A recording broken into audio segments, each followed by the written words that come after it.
Ladies and gentlemen, welcome to the Ariel Helwani Show! Back in your life on this Wednesday, November 20th, 2024. Hello again, everyone. I sure hope you're doing well. It is great to be here on a lovely, lovely Wednesday. A bit of an overcast Wednesday in New York City, but it's a great time to be alive. I feel like I was just sitting here like 5 hours ago. In fact, it was a little closer to, 17 or so hours ago. We had a tremendous Tuesday here at Uncrowned HQ. I am buzzing. I'm on a high. You know when you're on a high? You know when you're like just sort of sleep deprived, but feeling so good about life? It kind of feels like you're on a high. I mean, I'm not one to partake in those types of, psychedelics. Yes, but I do feel like I'm on some kind of high. Perhaps the type of high that life could present to you if you're feeling good about things. And I'm certainly feeling good about a lot of things going on in this place, down over there in the control room, all over the place. It feels like we are really all coming together as one, swimming in the same direction as I do believe they said in Finding Nemo, was it? Just keep swimming? Right. Yeah. Shout out. As you can see by looking outside the window, it's a very overcast day here in New York City. You know, we're in a drought, right? We should be, blessing this. We need the rain.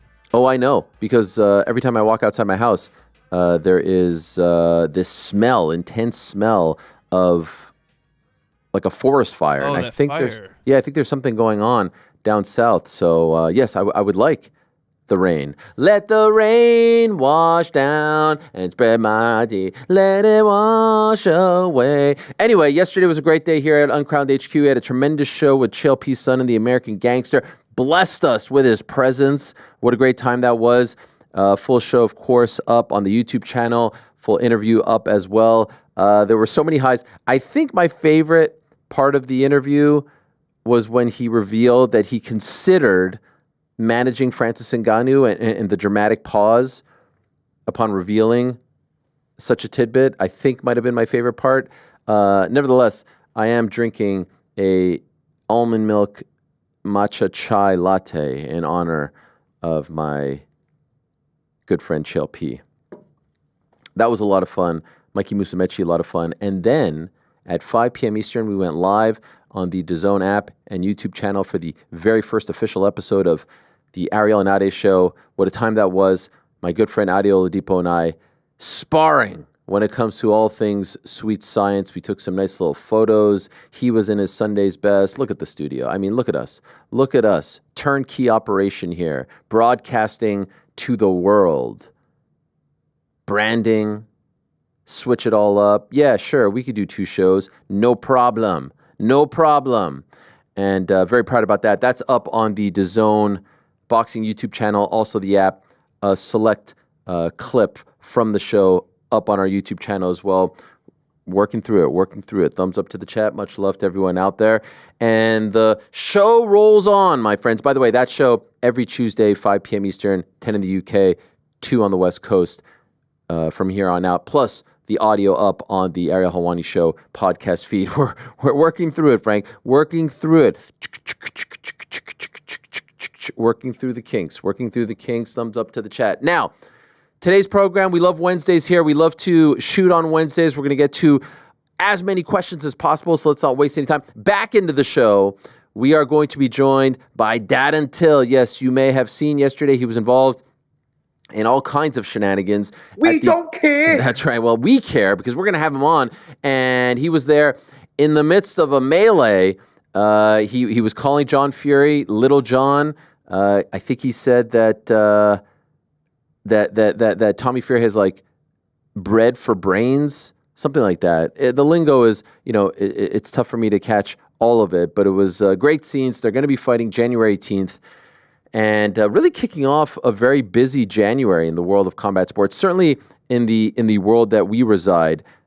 January 18th, you've got that fight. You also have UFC 311. January 25th, we found out yesterday that we are getting Eddie Alvarez versus Jeremy Stevens, Knucklemania 5. And we found out this morning we're getting a huge Bellator title fight. Usman Nurmagomedov defending his Bellator lightweight title against Paul Hughes. It's Dagestan versus Ireland one more time, part 2. And they should promote it as such, in my opinion.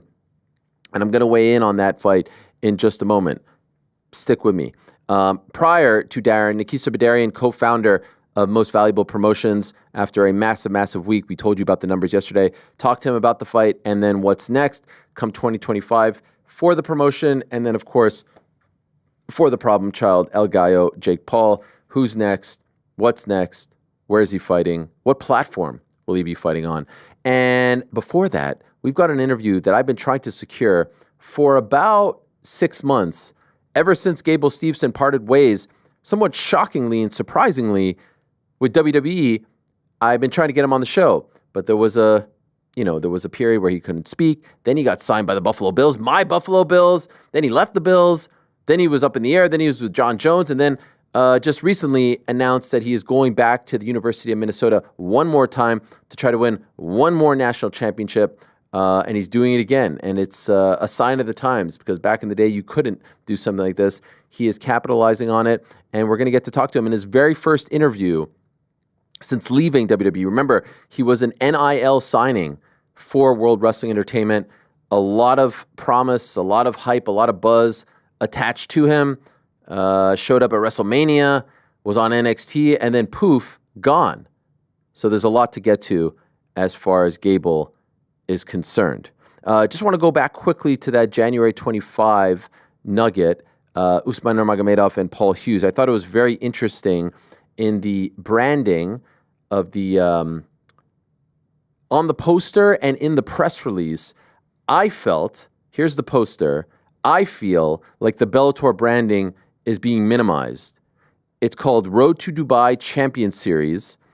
There you see Bellator lightweight title fight. You see Nurmagomedov versus Hughes, Dagestan versus Ireland 2. They are promoting it as such, which I think is smart. January 25th at the Coca-Cola Arena in beautiful Dubai. You see the belt. You take a closer look. You look at the press release, and it very much feels to me like Bellator is being phased out. Dubai Department of Economy and Tourism and Dubai Sports Council partner with the PFL to position Dubai as a global hub for MMA. That's the headline. Groundbreaking multi-year partnership includes Professional Fighters League, staging major annual global events dubbed, quote, Road to Dubai, and developing future UAE champion fighters. Dubai's first Champion Series world title fight or event will be held Saturday, January 25th at Coca-Cola Arena, headlined by Usman versus Paul Hughes. Dubai's first Champion Series world title event. It's almost like Champion Series is the name of the promotion. And I get what they're trying to do. They're trying to position it as Champions League. You go further into the press release, and you see the first of its kind partnership will see MMA world champions and the sport's biggest stars from the PFL compete in title fights as Dubai becomes a marquee destination for the best of MMA. All other Champion Series events will now be co-branded as Road to Dubai. As each show culminates to the finale set in the new fight capital as part of PFL's commitment to developing the sport of MMA in Dubai, rising Emirati star fighters will now have a pathway to become future PFL champions. No mention of Bellator in there. Champion Series is mentioned. It feels to me like Dubai is paying to call this Road to Dubai Champion Series, and they're going to phase it out. Now, I reached out to sources within the PFL, asked them, hey, what about the Bellator branding? They told me, stand by, more to come. Hey, what about where this is going to air? I noticed no mention of Max in the press release. Stand by, more to come. So these are in the sort of details, and as they say, the devil is in said details. I think that's really interesting. Obviously, it feels like the Bellator brand is kind of fizzling out, and what everyone wants is for it to just be one promotion. Look, I understand why they keep the Bellator brand alive. They could do deals outside of their ESPN deal. No different than when UFC had a deal with Spike and they bought WC and they put WC on Versus. And so they're now enjoying 2 revenue streams when it comes to broadcasting. That's huge. If you can get it, that's great. Not everyone can get that. You don't think Matchroom would love to have another revenue stream when it comes to TV? Look at WWE. They've got their Netflix deal. They've got their USA deal. They've got their CW deal. That's why they break it all up. So I get why they do it. The roster isn't deep enough. The roster isn't, it's just not talented enough to sustain that. So off the jump, we suspected, okay, 1 to 2 years. I think my prediction was 2 years. But then come 2 years, it would fizzle out. Let's see if it fizzles out. It certainly is not going to fizzle out come January because you do see Bellator lightweight title mentioned there. But it seems like afterwards we may be moving towards a situation where it just becomes, I don't know, they're going to call it Champion Series. They're going to try to do something where Africa, Europe, America, Middle East all come together. Let's see. They have grandiose plans. I ultimately feel like the best fighting the best, the biggest fight, meritocracy be damned. For PFL, just make the biggest fights. Make the fights that have the biggest juice, the best storyline, the most heat. And this would be, to me, an acknowledgement that they agree. Paul Hughes was signed to be a PFL fighter. He hasn't even gone into the PFL season yet. He's fought once in Bellator and once on a PFL pay-per-view, and now he's fighting for the Bellator lightweight title. That, to me, is an acknowledgement that, hey, why waste time by putting him through a whole ringer of a season, plus playoffs, plus championship, when we could put him in there against the Bellator champion, and that's the biggest fight. I can't even tell you who the top dog right now is for the 155 division in the PFL. Make the biggest fights, make the juiciest fights, make the sexiest fights, and they're doing that. That feels like somewhat of an indictment on their format, which they believe so strongly in, and some sort of acknowledgement that, the fight game formula, which is give the fans what they want, still works. Time now for everyone's favorite segment of the week. It is time for another episode, another edition of On the Nose. Let's get into it, shall we, friends? I think so. On the nose. Yeah. Hey, Ariel and crew, this is from Dominic. My question is, why does it seem like the rest of the heavyweight division is being overlooked or disrespected after Tom and John? I often hear comments like, who else is there? Or there is no one else for Tom to fight after John. Obviously, there's the Gann fight and the drama there, but also Volkov is having a resurgence in his career, and I think that the rematch could be very different. And then you still have other great contenders like Almeida, who had just won Setback. That would be an intriguing fight for Tom. Separate question. Okay, so let me just address that. Yeah, sure, but come on. We saw John versus Gann. Gann has to fight Volkov. You mentioned Volkov. There is those two guys, and there's a gigantic drop-off. There are 2 fights left for John. Really. There's really no argument here. It's Pereira and Aspinall. Aspinall, Pereira. Those are the biggest fights. He could stick around forever and fight this guy, that guy, this guy, that guy.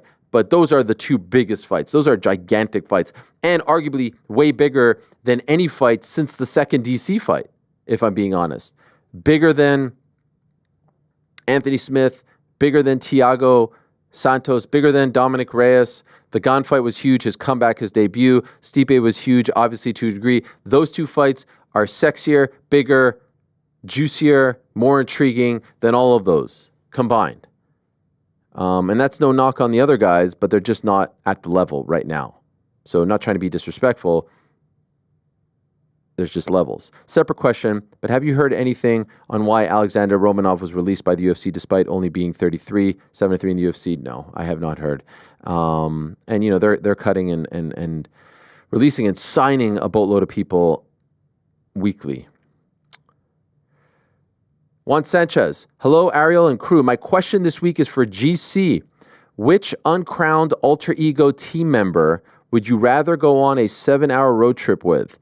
Funk Harbor Ariel, high-pitched voice Frank when he's giving interesting facts or knowledge? I would say it's actually low pitch. He's like, what are you talking about?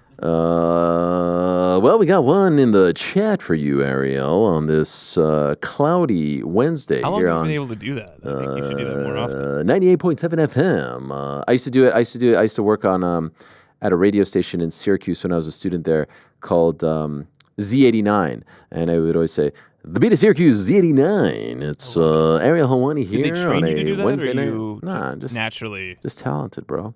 Anyway, or gout-ridden sleep apnea, New York Rick. Excited to hear your thoughts. Much love, Juan. All right, so the 7 hours might immediately take out gout-ridden sleep apnea Rick, just because at some point you have to think that he's going to fall asleep, which with the sleep apnea, can he bring the sleep apnea machine with him in the car? Do we have some sort of generator to power it? Like, or is he just going to be snoring out the ass? And doesn't gout smell? These are good It has a questions. smell to it, right? Gout sounds like it smells, Yeah, it right? does. Like Like, gout man, sounds like it smells like gout in smells here. horrific. So right now, Rick is at the bottom. Funk Harbor Ariel, like, are you continuing to drink Funk Harbor throughout the entire 7-hour road trip? Or, like, do you come on strong and then you just pass out halfway through and it's like, okay, glad that's done. Funk Harbor Ariel, we'll get him in the bed once we get there. No, I'm a great time. People have actually told me, have gone out of their way to say I'm one of the most fun times when going out. Like a little bit of grandpa's old cough medicine. They have gone out of their way to say there is no one more fun than me out on the town. Do you remember when he So was we're falling technically- asleep in Dallas? And we This is called what him a people are car? telling me. I don't remember anything. I'm just saying this is what people have said. Don't remember anything. All right. So, Yeah. like, we'll just have that much Funk Harbor. We don't remember anything. You're losing one Um, driver there, though. Think about that. Like, if you need Yeah. him to take over. Yeah, you're losing yeah. that. 7-hour road trip. We might have to make a switch. How often is he going to have to go to the bathroom, too? We know he's got the strong bladder from the show, but can it make it through a 7-hour road trip? Real talk, though. Like, have you guys ever been on a long road trip where you have decided that you're going to drive, and then halfway through you're like, "Oh, can you drive for me?" No, it's like you're committed to do the I whole know. drive. I know. I'm gonna drive. I'm never. never gonna I'm call cool it with the off. driving part. Yeah. And Even then, if someone's like, "Frank, I really like to drive," I'm like, "Well, then you can get your own car." Frank, Yeah, do no, I the agree. one, like the voice that you always do. Which one? Frank, you were in the car with me on the way to Atlantic City. You never asked to drive, so Because I knew, like, it was. that's not a thing. Yeah. All right, so another thing with Frank, he might not only be talking in that voice the entire time, but he's going to be delivering me random facts throughout the entire road trip, and that's just going to wear me Did you thin know that the after Oh, wow. I Interstates- thought you would actually say that's entertaining, that you would like that. Yeah. Mm. The interstates, if they end they're- in an even number, it means that Yep. they're going east Yeah, and west. yeah. See, If it's, they're Wow. odd it's number, facts like north this and that south. all you have, like, I love simple that. Google searches. If Wait, it's a tell me. 3-digit interstate number, it means it's a loop, and the last 2 digits will tell you what actual interstate the loop connects to. Wow. Okay, this is great. So Funk Harbor Ariel would get along great Yeah, with, he'd be like, with "Nah, that's factual Frank. bullshit." Love this. Yes. I'm going gout and sleep apnea Rick. Final answer. Nice. Wow. He started at the bottom. And just hope that he doesn't go to sleep. Whoa, whoa, whoa, whoa. We've seen him make it through a Whoa, lot whoa, of whoa, whoa, a lot whoa. of What is things. happening over in Blanchardstown? What is this? Holy shit. I mean, what is happening? I feel like you're in the studio right now. This started 3 hours ago. I can't move. If I move, lights, cameras, everything are coming apart here. Once again, Frank, very aggressive. Well, throughout yeah. the process. What did I tell you about airing that out on the air? Like, look, man, I told you Wait, that stuff what in is private. this? Is wait, tap the mic. Tap the mic. You see, the problem is this mic is so sophisticated. It has a noise cancellation feature. If I bang this, it just won't make a sound. No, I want to hear. I want to hear. I'm gonna take it off. Right? No, I want to hear. I want to hear. Just do it. Just do it right now. Just do it. Just tap it. Tap, tap, tap. I heard it. I heard it. Yeah. Replaying you going, no, it doesn't sound different. This for- all on the conspiracy theory that Pete's not actually using the microphone and he's just talking into By his the way, look how laptop. stressed he is right He now. said that Al Shadi texted him yesterday. It was like 1,000% you weren't using that microphone. Wow. That's People were it, just yeah. piling on. I was like, hang on a second. I had a bit of a meltdown, but I'm back. He joined on at like 9:50 a.m. Eastern. I was like, good on Pete getting on early so we don't have to deal with this as we're getting lead up to the show. He was on until like 12:57 doing all the testing. Can I just offer one piece of commentary? We don't care. Is that a butter knife? I do sort of feel like the old mic sounded better. I mean, I'm not going to lie. Why does it sound a little bit... fuck. PT. Yeah. It does sound... PT okay or what? Is everything all right? Look, he's talking. I can't even hear him right now. Is he talking? Turned himself all the way down. Did you turn yourself down, PT? What happened? So many fucking buttons here. I don't know what's going on. I'll turn it up. Do I turn it up, Frank? Yeah, turn it up. Also, Hello? we need him to post a picture of like the children's desk that he's working with. Like he is working on Did a Andy desk did I not for show like you a this? 7-year-old. It There's is no fucking space. Like, if I touch anything, this whole fucking Okay, shit is. we're working through the kinks. We're working through the kinks. You look great. You sound okay. wow. We'll get. We're working through the kinks. Everything's Frank is good. turning red back here. Now, listen. Do you guys just want me to say everything's great all the time, or do we want to? Oh, because you never say that. I wouldn't know what that If is. you could just say it one Wow, time, that's that would so- be good. If you just could say one time. One pat on the back. How many times did I text you about? Can I offer some advice? That's it. How many times did I text you after Monday's show saying you were phenomenal, you were cooking? That was only to build me up so you could knock me down. You see, this is crazy. I think I'm actually too generous with my compliments, if I'm being honest. I need to pull back because now they're all falling short. That's what I think. Oh no. I'm a kind of a treat him mean, keep him keen kind of guy. You need to just tell me I'm a piece of shit and I'll probably like you more for that, you know? We move along. Pizza Jones says, hello, Ariel and team. Brian Battle on the show when? The promo he cut in France was Helwani on the nose, award worthy, and then some. Couldn't agree more. We will get him. Shout out to Chuck Mindenhall. Fantastic feature on Brian Battle. We will get him on the show. There's no doubt about that. Jesus. Okay, so like I see this one guy is asking a question about politics. It's 1, 2, 3, 4, 5, 6, 7, 8, 9, 10, 11 paragraphs long. What do you want me to do with this, my friend? I want to give a shout out to Jackson for the thoughtful message. I love this stuff. I think that we should be able to talk about these things. Even yesterday, when I talk about it with Joe, it's like, look at Ariel whining. How many times do I have to say I'm not whining? Can we not just have a conversation? Can we not just talk things out? Things that have nuance, things that are a little bit more complex than who's going to fight who, without people being like, look at him whining. Look at the snowflake. And so I'm sure this is a great comment or question or commentary, but I just can't read 11 paragraphs right now. I really want to. And anyways, can you maybe send it next week a little bit shorter? That would be great.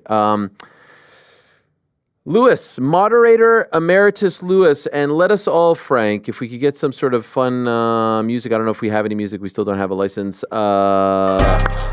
Okay. Yeah. Okay, I mean, that's the Ade music. But Mazel Tov.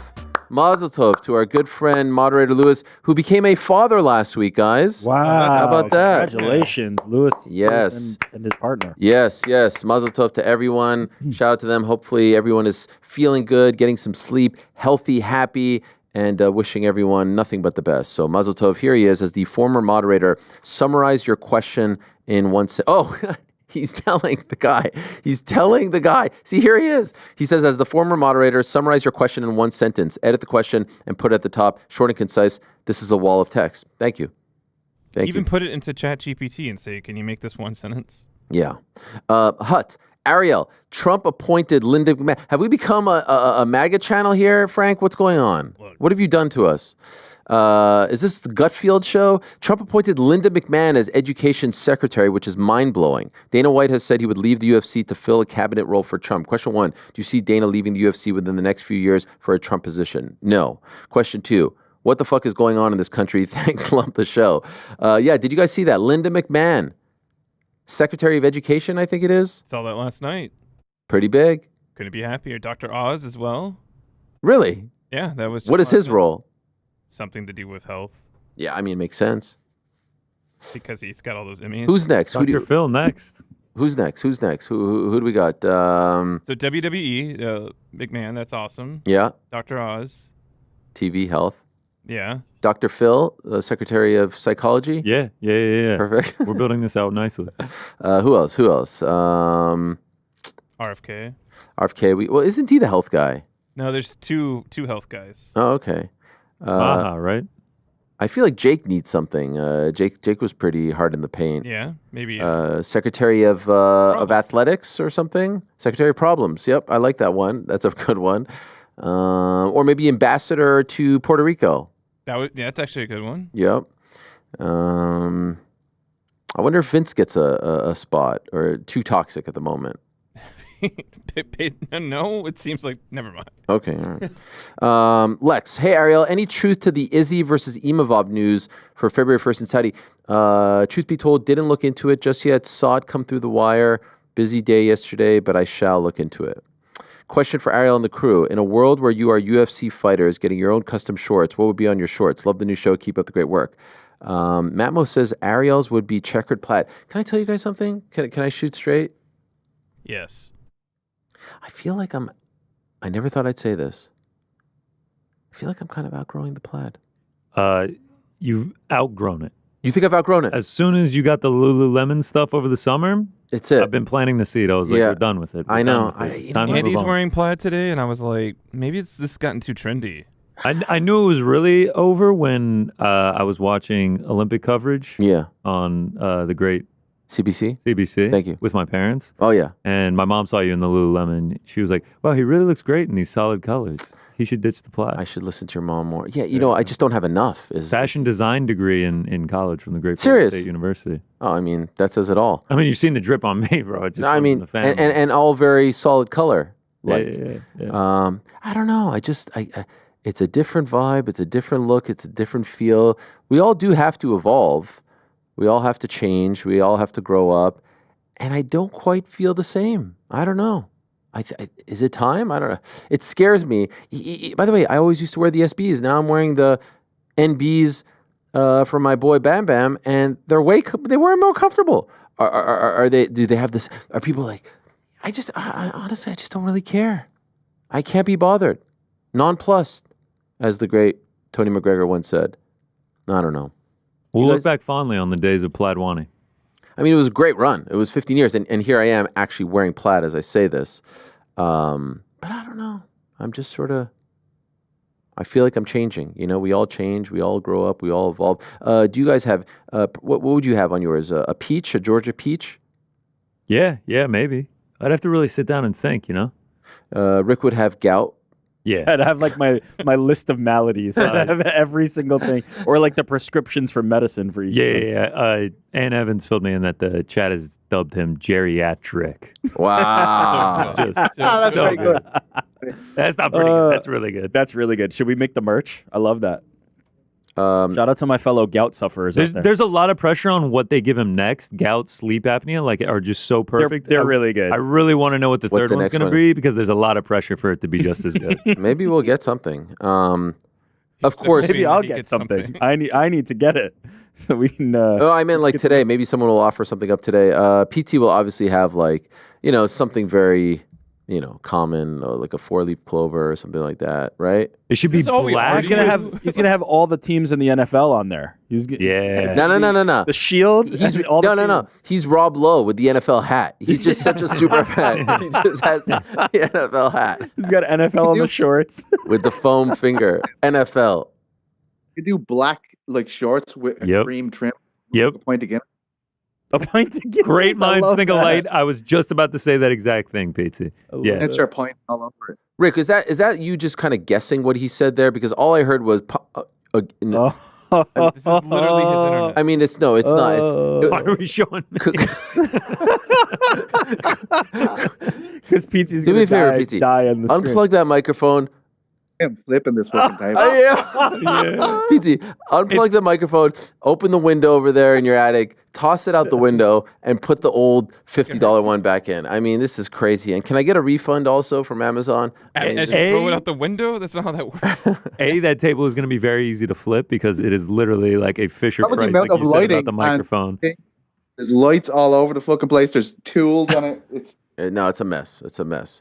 By the way, Frank's Frank- getting emotional over here. well, Frank just said like, "Hey, do you want to like look this over?" And I'm like, "No, I trust you implicitly. Here's my credit card. Here, buy it." He buys him a laundry list of things. Come to find out, It's literally the same microphone. it's that I'm worse. using. It's worse than what we. I had hope your before. calendar is clear tonight because you are guaranteed a Frank phone you- call. you- Oh Look, yeah. that is- No. that is happening. First it'll be like, "Hey man, you got a sec?" The worst No, text it'll on be earth you need to to receive. need to make a sec. Got a well, second? second worst. And then I'll Connor. say, we know the worst. No, happened then I'll get a earlier. voice note. Hey, I know we all like to joke around. And then he's going to say, I know we all like to joke around about liking to joke around. We're getting into the inception of this. But like everyone was kind of. Keep it going. He's taking notes. He's taking notes for the call later. recording. He's gonna submit this to the HR. Everyone's We don't looking have at any me. sharp- Everyone's And Jimmy just left.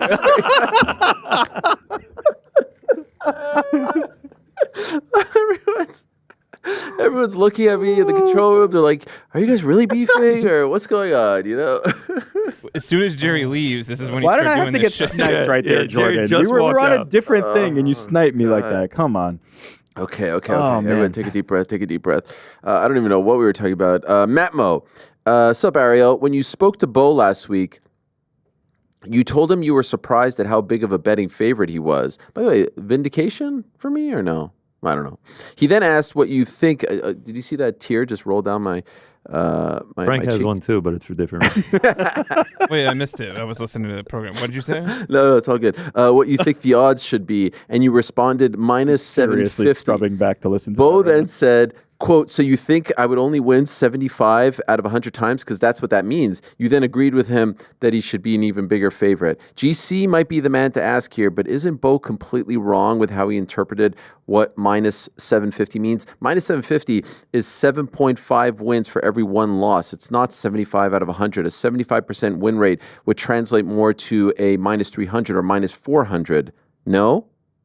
He is correct. 75% win rate is minus 300. A minus 750 is like 88%. Why didn't you correct Bo when he said it to me? What am I going to do? Correct? Well, actually, Bo. I was like, who the fuck is that, Ariel, chiming in? But I did that math during the interview. Yeah, I was just like, I don't know if that's actually right. He was right on the minus 1,000 being 90%, though. So much for that Penn State education. Wow. I mean, I don't think you learn. Yeah, they don't I don't teach think you the, learn sports betting betting lines. percentage They calculation. certainly don't at Syracuse. I'll tell you that much. Yeah. I don't know if you got vindicated, though. He did 30-27 him. Yeah, it's fair. Connor Evans, Ngannou versus Jake in boxing. What about this, guys? I mean, wasn't there a time not that long ago where Jake Paul was on Helwani Vision going nuts over a Francis Ngannou win? Now they're kind of sort of beefing. Is that a They're real not thing? beefing. They're just doing. Everybody, including Francis, is doing the "I want the meal ticket." Jake Paul call up. Jake Paul is to the boxing world what Conor McGregor was to the MMA world. It's just I want the Jake Paul fight. I want the Conor fight. It's just lost all meaning at this point. It felt it didn't feel to me like Francis was calling him out per se. He was just being critical or defending his boy Mike, who of course cornered him against Tyson Fury. And then it felt like Jake took exception to that, and now they're kind of going back and forth. Am I crazy? Yeah, but ultimately, as we know, this will not lead to anything significant. It's just noise. Let's do Jake versus Francis in MMA. First PFL Yeah, fight. I'm in. Yo, Let's do it. Yeah. Now we're cooking. it's actually not the craziest idea, by the way. It's pretty crazy. I would pray If for Jake Jake's Paul's first MMA fight was against I Francis would. effing Ngannou, that would be pretty crazy. would Yo, pray for he Jake's just fought as a heavyweight. Okay. In Yeah, boxing. it's Francis Against Ngannou. 58-year-old Mike Tyson. The lineal heavyweight champion of the world is fighting Jake Paul in his first fight. Okay, but I'm just saying, how many pay-per-view buys? I that mean, would do a lot. to probably watch Jake Paul's head go into the third row. Yeah. You're actually kind of blowing my mind right now. If they're Ngannou has one fight left in PFL, they need a banger. There's not an amount of money I think you could pay Jake Paul to fight Francis Ngannou in MMA. Yeah. I don't think that's a banger either. I think that's a one-way street. No, but they need something to sell. Something with a Oh, splash. you could sell that. You could sell I didn't that. even think of that because I kind of viewed them as being on the same team. Also, could you picture Francis Ngannou, like blasting a double on Jake Paul as well? Jake Paul's career has been pretty deftly handled. I don't think step one toward the MMA thing is No, I'm certain. I am fighting certain that is Francis not gonna happen. Ngannou. They have been Just feels impossible. meticulous in picking these fights out. Tell you, if they're going back and forth, I fucks with it. I'll tell you that much. By the way, it seems, as you said, everyone is coming after Jake. Artur Beterbiev, Daniel Dubois, Carl Froch, Tony Bellew. Apparently, Francis Ngannou. Yesterday, Jake Paul was on his brother's show, Impulsive, and people were saying that they were planting the seed. I told you guys in July when the Tyson fight fell through originally, there was some talk of Logan versus Jake, and I want to talk to Nakisa about this, but ultimately it didn't pan out. And I've always felt like that's one of the top 3 biggest fights that he can have. And people yesterday were saying they were planting the seed. I have some thoughts on this, but first, in case you missed it, here's what happened. Who are you fighting next? Everybody. Me? Yeah, I'll fight you. You would fight me? Why not? You're fucking tiny. Big. I'm taller than you. That doesn't even make any sense. You're just a tiny little guy. Bro, My crazy. tiny little Pomeranian buddy. Yeah, he's so tiny, Thor. Bro, your roasting is fucking trash. I feel like ruining my little brother's boxing career would be so bad and mean. People would be like, you're such a bad older brother, like they already say, but now you ruined his career as well. You're like a tiny little like speck of dust. Tiny little what? I'm a fucking big speck of dust. Do you really think you could beat me? Yeah, you're like the 7 days. You're weak. I'm so strong. You're really strong. At first, this podcast, you're like, I'm brain dead. I was like, ha. Now I actually kind of like think you are. So there's a part of me, or a big part of me, or all of me that feels like they're working there. They're building to something. There's a seed. I've always felt like there's something there, but that's not it. Like if they do in fact fight next year, wouldn't throw it out the window. That's not the one that you lead with. Last year, they actually really were arguing and there was real tension and real animosity. That's the seed. That's the one that you need to look back on and say, okay, this is where it kind of turned the corner. In case you missed that one or forgot about that one, this is the one that I'm talking about. They said that's two brothers fighting. Those are the those are the ones that they should, draw back on if they do in fact fight. Look at how he talks to Mike and says, chill for 1 second, chill. That's the one. I don't know what they're actually trying to do. Feels like seeds are being planted, but that to me felt a lot more real than the one that came out yesterday. Max83, hello Ariel. With some extreme difficult negotiations coming up with the UFC and John Jones, I was wondering who would represent John in this case? Is Richard Schaefer still his advisor? And if so, what exactly is his role? No, he doesn't really do anything with him. Schaefer got a job with Anthem, which oversees TNA and Invicta. They own them. He's back with Abe Kawa. Doesn't really do much with Malki Kawa. Kind of does his own thing as well. But I'm assuming it would be an Abe Kawa situation unless he wants to hire someone to do it for him. And there's other people who kind of help out as well, but that's kind of his de facto manager. Hut, Ariel, Michael Chandler, is he in the space, same as Connor, where his win-loss record doesn't matter as long as he stays in fun fights? Yeah, I'd say so. I'd say he's reached that point. I like Mike, but I just don't see him beating any of the top five. And unfortunately, I would say he can't be in BMF talks without the wins. I do want to see a Hangman Hooker rematch. Thoughts? Love the show. Shout out to the crew. Glad Frank hasn't been fired yet. Wow. Same here, bud. Thanks. Wait till he sees this show. He's definitely in that spot. And like I said, I think that he salvaged the Conor fight with his 5th round and then the promo. Like if you just turned on that broadcast and saw the promo, you'd have thought he won. It was unbelievable. It feels weird to compare him to Connor. I feel like it's more like the Cowboy down Hooker. Yeah, those guys. Mike Perry. Yeah. Fun fight. Yeah, of course. Can be top of card, can be middle of card. That type of thing. Connor. But winning streaks be damned. When I say Connor, I just mean like people don't care if he wins or loses. At least for now, they just want to see him fight. Yeah. He's obviously the greatest example. But yes, the Cerrone. It's really the Cerrone category. Taco Enthusiast. Hi, Ariel. When chatting about the Trump extravaganza that occurred at UFC 309 with Chael, I think you both missed a key point. Trump's walkout of 309 included the new director of national intelligence, head of HHS, head of the Department of Government Efficiency, Speaker of the House, and the president-elect's kids. Chael's argument that this, quote, wasn't about politics is absurd. I agree.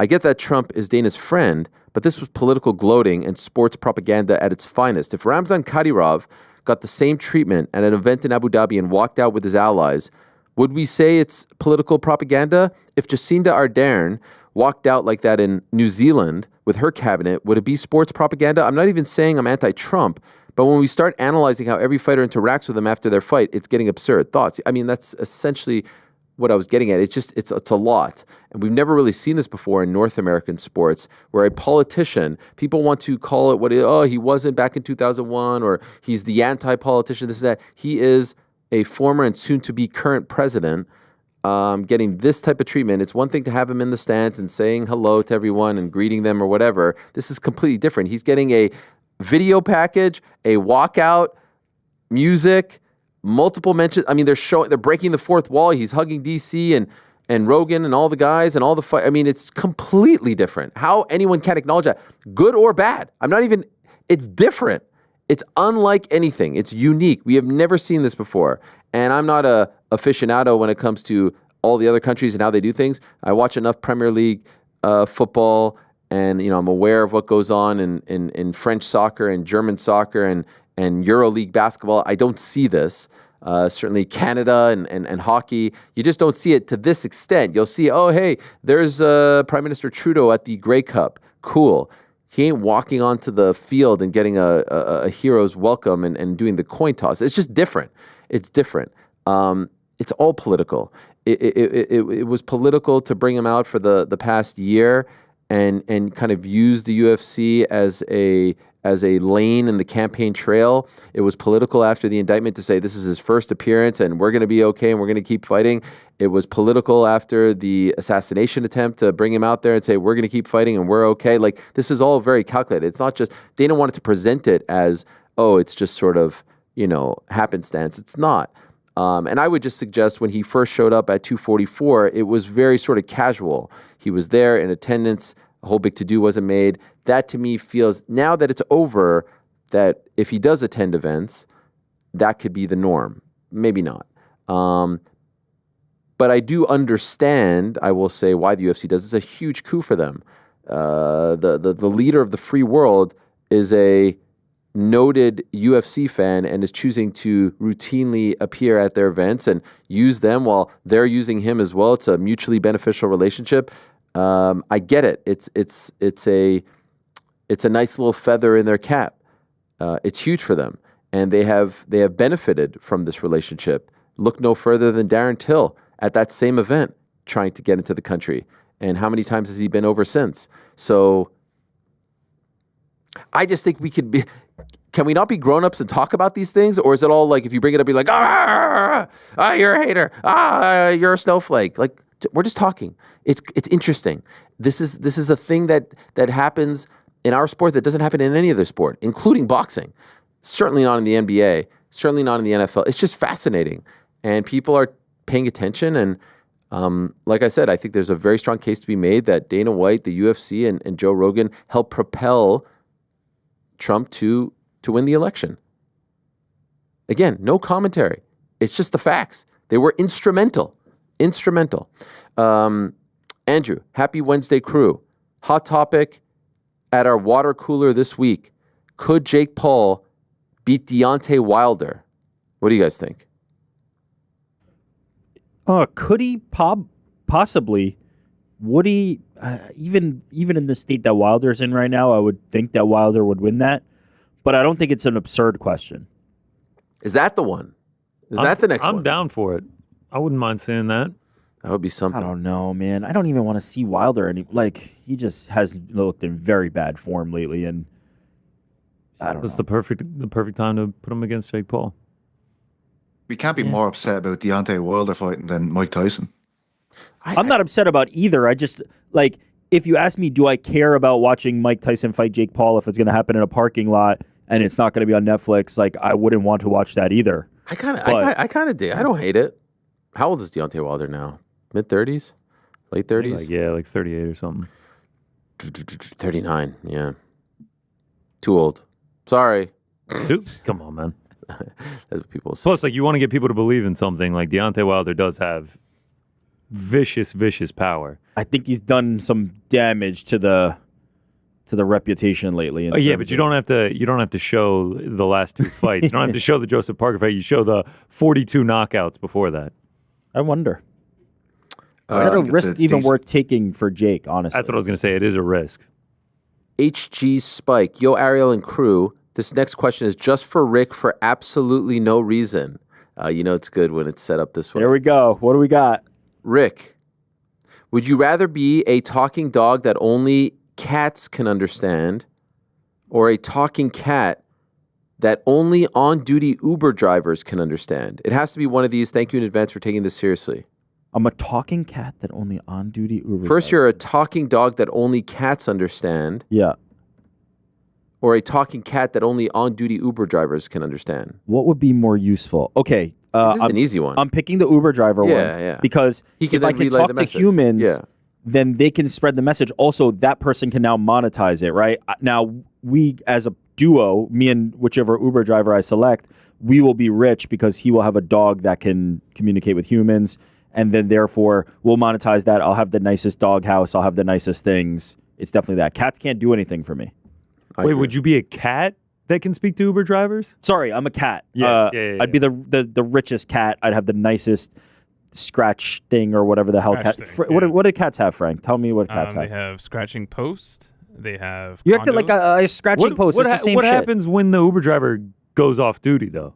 Then you can't. There's I always, can talk to any. there's always There'll be a an new Uber one. driver. I'll pick a new Yeah, one. but you want to build the business with one. Yeah.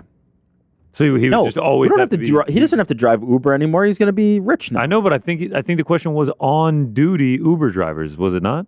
He's on duty. On duty.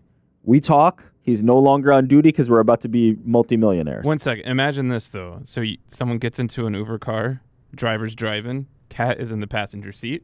All of a sudden, the driver turns and says, "Hey, my cat wants to say that they think you have an immaculate taste in your dress." You're like, "What the hell did you just say to me?" It's like the cat just says that he's just saying. We're spending way too much time on this. This is crazy. Adele, hello, Ariel and the crew. I've got 2 questions for you. NY Gout Rick has been labeled all types of things recently, but I feel like he hasn't really cleared the air. So can he confirm if he's okay, or what is going on with my man? Does he actually suffer from these things? I think we actually looked up what gout was on one of the shows, and I still don't even remember or know. I do not have gout. I don't have sleep apnea either. It's just fun to it's think about. fun. He says he doesn't have gout, but it is inflammatory arthritis that causes painful, swollen, red, and tender joints. And I do constantly see him, working out his joints. And I'm like, "Are you all right?" He's just like, "Yeah, it's just the gout. I don't know, man. It's Working just like, through the kinks? It's sort of like he's like, it's a type of inflammatory arthritis, and it causes painful, swollen, red, and tender joints for me. I just don't know what it is." I was like, "Brother, I think that's And it gout." smells. We did look it up, and I forgot. No, I'm all good. Yeah, I've never been better. Debo, shalom, Ariel. As a broadcasting aficionado, I'd love to hear your opinion on the disagreement between Mauro Ranallo and Roy Jones during the Tyson fight, biting his gloves. What do you think is the best way to handle that as a play-by-play guy if you know the color analyst is incorrect? That was very interesting. They kept going back to it. In case you missed it, Mauro was saying that was something that Tyson just did throughout his career. Maybe not to that extent, but did. And Tyson, to Mauro's credit, confirmed that in the post-fight interview. I asked him about it because it was such a hot topic, and Roy kept saying that it was an issue with his mouthpiece. I think the best course of action in that moment would have been maybe someone in the truck telling them, "Hey guys, let's just leave this one. We've both had our say. We'll address it in the post-fight." Because you don't want to come across as arguing, and I don't think they were arguing. They were just kind of having 2 different opinions, but they kept going back to it multiple times, which could be awkward for the audience and uncomfortable. So I think the best thing would have been like, let's just move on from this topic. Now, it was a big thing throughout the fight, a common theme, I did feel bad for him that he kept doing it. I've watched a ton of Tyson fights, and I don't recall him doing it that much. But as he said in the post-fight, which I was happy I was able to ask him that question and the question about the knee brace, he has a biting fixation. We move along. Zach, hi team. Would love to hear your thoughts on who Charles should fight next. I think everyone believes that he should fight the winner of Arman versus Islam, and I think the UFC agrees with that as well. That's the one. Yeah. Joel, hey Ariel. At first I thought it was nonsense when Chael said that they would strip Tom's interim title. Then he came on the show yesterday and said they didn't. However, now there's no IC next to his name on the UFC rankings. Any thoughts, update? I don't know. Who the hell cares? They shouldn't strip him, and I would be shocked if they did, and historically they don't, because like when, Mir and Carwin fought, and I think it was Carwin and Lesnar, they did the unification. They want the unification bout. They want the champion versus champion. That's a good promotional tool. So yeah, I think that would be very, very surprising, extremely surprising if they actually did that. Sonny, yo, Ariel and homies, can we please get a quick rundown of all Frank's sound bites and a quick explanation of each? I'm trying to get friends into the show, but they are new and need to learn to be in the loop. Appreciate you all. That feels like a very long process. And plus, Frank has already told us that he deletes them now, right? Like you don't. Everyone stop chatting shit. That's what he said. I mean, that's what he said. You just kind of have to. You kind of have to jump in and Keep up. Go along for the ride. Travis, hello, Ariel. Is it safe to say that the UFC's rejection of GC's media credential request to attend UFC Apex 100 is something that will permanently extend into eternity unless cooler heads prevail? They didn't reject. Did you apply for a credential? It didn't get in. Is that true? I think it was just sent a little bit too late. You didn't tell me you applied. Did you really? I said it on the show, on the program. Wow. So what'd they say? Seriously? They never got back to me. Oh, you just never got a response? Never got a response. Yeah. Is that a rejection? I don't know, man. Silence speaks volumes. Wait, why did you apply were you actually planning on going? If I had gotten the credential, I would have gone, yeah. Oh, geez. Sorry I to thought hear. we discussed all this. I thought I was going to, like you, the hotel. I don't remember you fly actually out there, saying, Rick, do you remember him rental saying he car, actually applied? Dinners, This was like- buffets. I think you guys are Right off messing with me. rip when he said UFC Apex 100 coming up, he applied. I don't know what you guys are talking about. There's always another chance at it. Mr. Clean, sub crew, Aspinall versus Jones does better numbers than Pereira. Changed my mind. Don't disagree. Certainly I'll worldwide. change your mind. It wouldn't. Consider me Quite that changed. simple. It would not. Yeah, Alex mine Pereira. changed. Alex Pereira on a poster sells more than Tom Aspinall, and put it across from John Jones, and it sells more. Period. End of story. I think Aspinall sells the fight more. I think Nah, man. Jones sold the fight more. I think Jones has made the fight massive. Just last It week has- alone. Even, in fact, even the week before last week, the interview with Ioli, when he said he didn't want to do it, there was it's taken on a completely different form. I don't dispute the fact that Pereira might be a bigger fight, though. Like, that's definitely a possibility. It's probably likely. We all Look want at how Tom Aspinall versus- sold that. He's like, that's the reason why he doesn't want it. He can't watch any tape on me. Like, that's good shit. We all want Tom versus John. Alex Pereira is a bigger fight. It's these two things can coexist. It does not have to be. They are not Do at you odds think- with each other. Do you think the talk of a fight week between Pereira and Jones would just be about where aren't you fighting Aspinall, though? Potentially, but it would also They got to be- get Aspinall out of the way. It would also they be do. Alex Pereira in front of people and reminded of who he is. Here's what backs up your point. He doesn't mention when the fights happen. So if John fights Aspinall next, which he should, and beats him, then the Pereira fight is bigger because now he's even better. You know what I mean? If he fights Pereira before Aspinall, it's not bigger. Not now.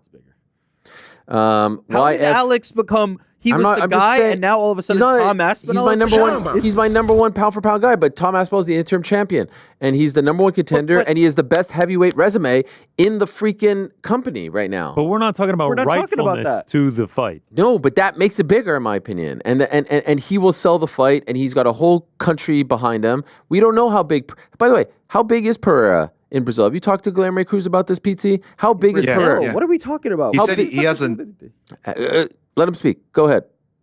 Yeah, he said he hasn't really touched the Anderson levels, Vitor levels, or even Aldo levels yet.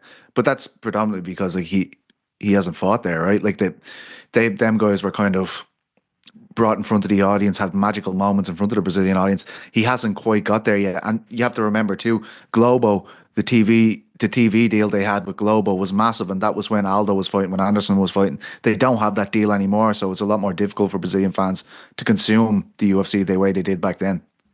Let's move along because we don't have a ton of time before we get to Gable Steveson. YFG94 Sup Gang, with the signing of Mikey Musumeci, do you guys see a day where BJJ matches would be in a pay-per-view / fight night card, similar to how one does it? No. I did have someone reach out to me who's very much in that world saying, yo, this isn't good. Like, UFC trying to gobble up all the BJJ stars to exclusive contracts is not good for the sport. I guess that's one way of looking at it, especially if you're in the business. The other way could be like, hey, they're finally getting the opportunity. Mikey seems very happy with the arrangement, but let's see. It was an interesting way to look at it. Ariel finally saying iron correctly, and that whole soundbite is my absolute favorite. When I first heard it, it was on audio, and I didn't actually see the video of it. Mind showing it one time for the fans in the back that haven't seen the video? Iron. Which video are you talking about? The walkout video? I mean, I was on the freaking thing. 100 million people heard me say it, all right? That's vindication right there. Am I wrong to think that if Ariel was to consume some good old wacky tobacco, he'd either nonstop be saying iron or just only speaking French? Wouldn't you like to know, all right? P.S. Straight to bed. That's not a real window, but I fucks with it. Love the show. TJ, hey Ariel, what's the beef with Joe Rogan? You kept saying you would never be invited onto a show, facts, but Joe Rogan has said that he likes you and thinks you're a great interview. He's throughout his entire or our time knowing each other has always been kind and complimentary, but he won't. And this is not me trying to like do some like Carl Froch, Tony Bellew reverse psychology, but please, but for given his relationship with Dana, he's not going to have me on. And I get that. I don't need to be on. It's the biggest part. I routinely say what he has built is so impressive and admirable, and it's the biggest podcast in the world, and he has now become what Howard Stern was 20 years ago when I was growing up and all that stuff. But I just know it. The one issue that I've had with him, which I've talked 1,000 times, is I did not appreciate the Monday after UFC 199 for the 1 millionth time that he told a version of the story that was 1,000% fabricated and that was potentially damaging to my reputation. He said a bunch of stuff happened, which never happened, not even close to happening. It was just their version of the story that they wanted out there to make me seem like I did something wrong, which I had not. And that was very hurtful. I am past it. I've moved on. Life's too short to hold those grudges. But that's the only time I have ever been really critical. I'm just saying that I don't think he would have me on because of the relationship, and that is totally fine. That's it. There's no beef. I think how many times have I said he's an asset to the UFC? They should not let him go. They should keep him around as long as he wants to be around, every month, twice a year, 6 times a year. It's gigantic having him a part of the UFC. Massive. To PT, if he's there, the rest of the crew went over their favorite bagels. What was your favorite bagel? Bagels aren't really that much of a big deal over here. I just get like when I'm in New York, I just get like what's the thing that you get there? Like a bacon, egg, and cheese. Is it? Nailed it. Yeah, that's one. Nailed it. Or pizza. That's the only one I get. I went to some fancy bagel spot last time I was there. It was really nice. The bagels are class over there. It's different. It's different gravy. They aren't the same here. They are fantastic in New York. Do you carry bagels in Dublin at all? Like, is there no place? Oh, we do, but they're just not. They're just not the same. It's like having pizza here. You know what I mean? Got It's it. not the same. Ali Me, are you and the gang doing a live show for Sydney? We need some loving. I've said London, Dublin, Sydney are my top 3 choices. But are we doing one in February? Probably not. Probably a little bit too soon. But I would love to do it. MBE28. True or false, Logan Paul versus Dylan Dennis was better than Mike Tyson versus Jake Paul. I'm talking build-up, promotion, and actual fight. Golly. What do you guys Not promotion. Actual fight, I guess. I mean, it wasn't That fight was pretty awful. It was pretty bad. And I was there calling that one too, and I could say it was pretty awful. Like, there's no... That one was hard to watch. That one was hard to watch. It was more, I guess, for lack of a better word, pathetic because, Mike Tyson is 58 and we don't, like, nobody expected it. Like, I guess some of the betting public, but I didn't expect him to perform. I expected Dennis to show a little more. So maybe, but yeah, promotion-wise, it wasn't even close. Tyson did way better. Yeah, I guess maybe the expectations were a little bit higher for the Dennis fight, and it fell way short. But yeah, I mean, they were both not the best, and obviously one was seen by way more people. That has nothing to do with the question, but worth a mention. Do we have time for one more? Who knows? To the crew, yes. Following up on last week's plumber question, it's time to answer a debate as old as time. Who wins in a fight to death? A man with no legs versus a man with no arms? Personally, I lean no legs. Yeah, probably. These questions are off the hook today. Yeah, what's going on? Yeah, because I guess once it gets to the ground, like it's all the dude with the arms. Ryan, Ariel, are you able to give us any insight into what negotiations were like for you? Were holdups on money or the team or an amount of content? Thanks for what you guys do. Well, we had Jerry back there earlier. My dear agent Jerry, he could have told us the whole story, but there were no real holdups. It was actually quite good. Quite enjoyable. Obviously, these things take time, and there's a process, and you got to talk to people. But overall, look at us now, my friends. You don't have to protect me. Like, I'm the one who held it up. Yeah, I had all the crazy requests. But look at us now. Yeah, we're here. Thank you to everyone for the questions. Perhaps we'll sprinkle in one or two on the back end. But now, time to get into our interviews, and we have 3 fantastic ones lined up. So sit back and relax. I have been wanting to talk to this gentleman for about 6 months now. And I understand there was a process and a lot was going on in his life, but I am thrilled that he is finally here. Without further ado, let us say hello to one of the greatest wrestlers in the history of this great country, the man going back to Minnesota for one more national championship run, my good friend Gable Steveson. Hello, Gable. How are you, my man? Thank you for coming on. Ariel, I appreciate you. How are you? I am doing great. I am so happy to be talking to you. It has been a while that I've been hitting up your team, and I understand why the timing wasn't right, but the timing appears to be tremendous now. By the way, congratulations, and it was awesome seeing you a part of John Jones's camp and at 309. I actually, just for fun, wanted to just start there if I could. How did you link up with John? How did that all come about? I've been on John for a few years now from Instagram. And then as time went on, we just became more and more good friends. And he reached out and was like, hey, do you want to come to the camp last year before his shoulder got hurt? And then this year he reached out again and was like, would you like to join? And of course I would love to. And so, yeah, there you are with the great Gordon Ryan. So were you there for the entire training camp? So I was bouncing back and forth just because I was going back to school at Minnesota. So he told me just come as many times as you please. And so I went a few times, a couple weeks at a time, and then I took off with him to the fight. And was this the first time that you were a part of a UFC fight training camp? Yes, it was the first time, and crazy that it's the first time with one of the best ever. Yeah. Well, no, not even one of the best ever. The best ever. Yeah, and so the insight that you got into seeing how he prepares, did it change? Not to say that you had a negative opinion of him, but I'm sure your eyes were up like, holy crap, this guy is next level, right?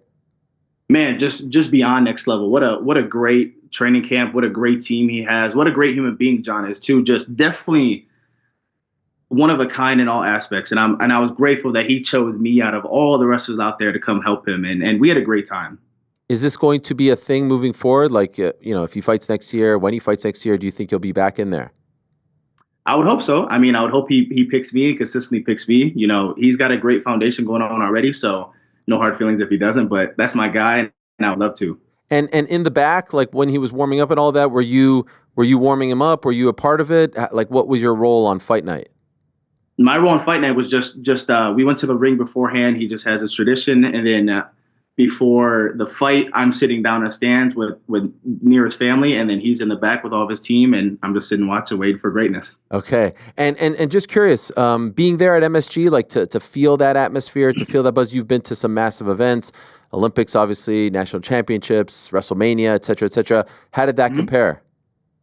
Oh man, top of the line. MSG is definitely historical in so many ways, and you got the heavyweight showdown in New York City. What can go wrong? And so everything went right that night, and just a one-of-a-kind experience. I've been to a lot of great places. I've been to a lot of events, and that was definitely one of the top ones. Love it. All right, now we go back to April. I remember seeing you on the streets of Philadelphia. I was walking there. I was there for WrestleMania. It was you and Roman Bravo Young, and we caught up very briefly. And obviously, when you bump into someone, you say, hello, how are you? And it's a very quick chat, but you don't really know what's going on in someone's life. I remember us talking about, how things are going in WWE. All good. See you later. See you soon.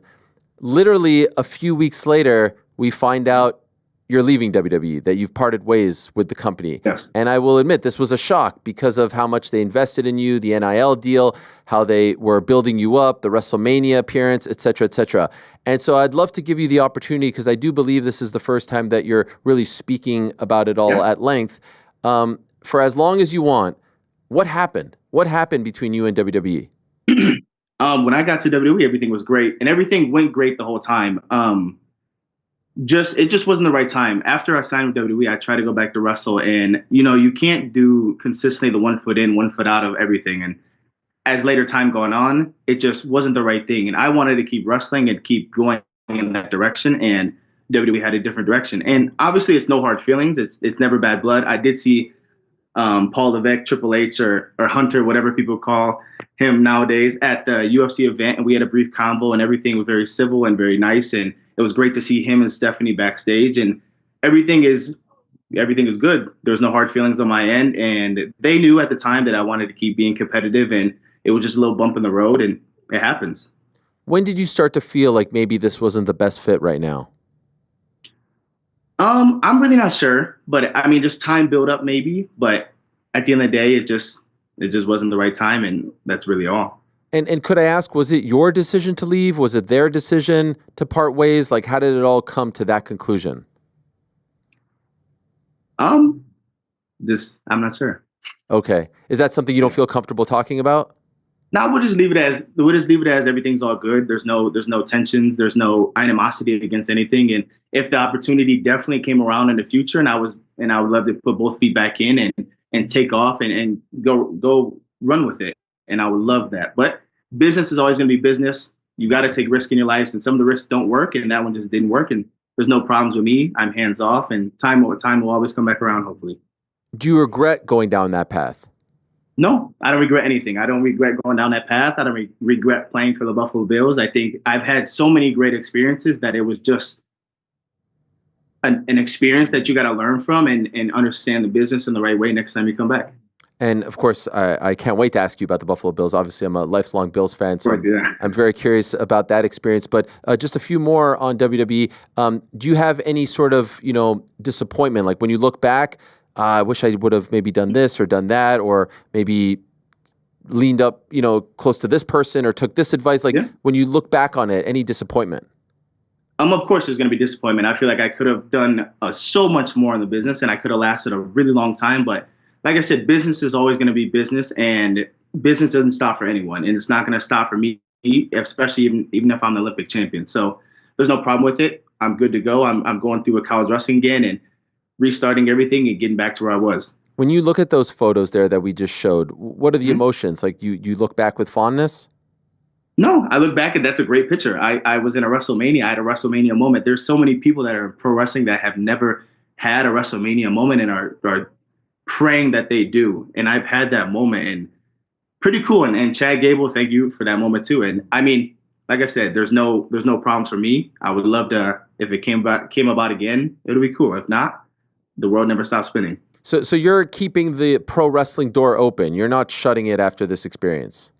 No, I would love to keep it open if it's always there. Anything I do, just keep it open. If it doesn't work, maybe you can try again. Life's all about getting chances, and if you can get the best chance possible in the future, take it. I was curious about one thing. When they signed you, everyone was saying, of course, you're like, once in a generation athlete. You're an incredible specimen. But people were wondering how you would feel with the entertainment aspect of it all, because you're a little bit more, quiet and reserved and not over the top like some others. Sure, yeah. When you were going through NXT and Performance Center and going through all that stuff, how did you feel on the microphone and being a quote-unquote character, so to speak? Definitely some getting used to, but as time went on, I did get used to the fact of who I am. And a lot of it is you got to be comfortable with yourself. And if you're not comfortable with yourself, then things won't work. And maybe there could have been a lot of things I could have done better, yes. But I mean, I feel like I'm really comfortable with myself, and just there's really not much to say on that part. So when you left, you were relatively quiet, and sometimes when you're quiet and you don't do a bunch of interviews and try to put out your version of the story, people start running with different versions of stories about what went wrong and all this stuff. Could I ask first why you were quiet? And second of all, when you start to read things online that may not be true, how does that feel internally? I just didn't go online. I mean, what's the point of going online after something bad happens? So I stayed quiet just because the fact of there was no hard feelings when I did get let go, and there's still no hard feelings now. And I have nothing to say about the business, because when I sat down with Vince and Nick Khan and Triple H, it was all love, and that's when I first met them back in 2021. And from there on, there was no problems. I mean, I took it as a hit on the chin, a humbling experience, and you got to keep moving forward. If you stick in and are bitter about something, then there must have been a problem, and there was no problems with me. Sometimes in life when a separation is coming, you can kind of see it coming, and you feel it coming. Were you that way, or was this a total shock? Maybe it was probably definitely a build up. Did it come out of left field? Of course, but like I said, no problems. Okay. And so when you get that, notice, if you will, what do you do? Like, do you sit at home? Do you lick your wounds? Like, what was that next week like? Next 2 weeks like? That same day, I'm back in practice. I'm back in wrestling practice like nothing ever happened. So I mean, like I mentioned before, time doesn't stop for anybody. Business doesn't stop for anybody. And if you let it stop you, then there's a problem. So just keep moving forward. There was no like, oh, woe is me. I feel bad. I'm sad. Let me sit here and like none of that. There's no element of that. Definitely some maybe some resentment of what if. I mean, what happened, what went wrong. But like I mentioned before, I mean, nothing's ever gonna stop. And I feel like I have a lot of talent to do a lot of great things, and I work hard. I'm dedicated, and that wasn't gonna be my closing door. All right. So then that happens. It sort of simmers for a moment, and then all of a sudden we start to get this NFL talk, and it's like, oh, there's teams interested, and then it's you visiting teams, and then it's eventually you signing this deal with the Buffalo Bills.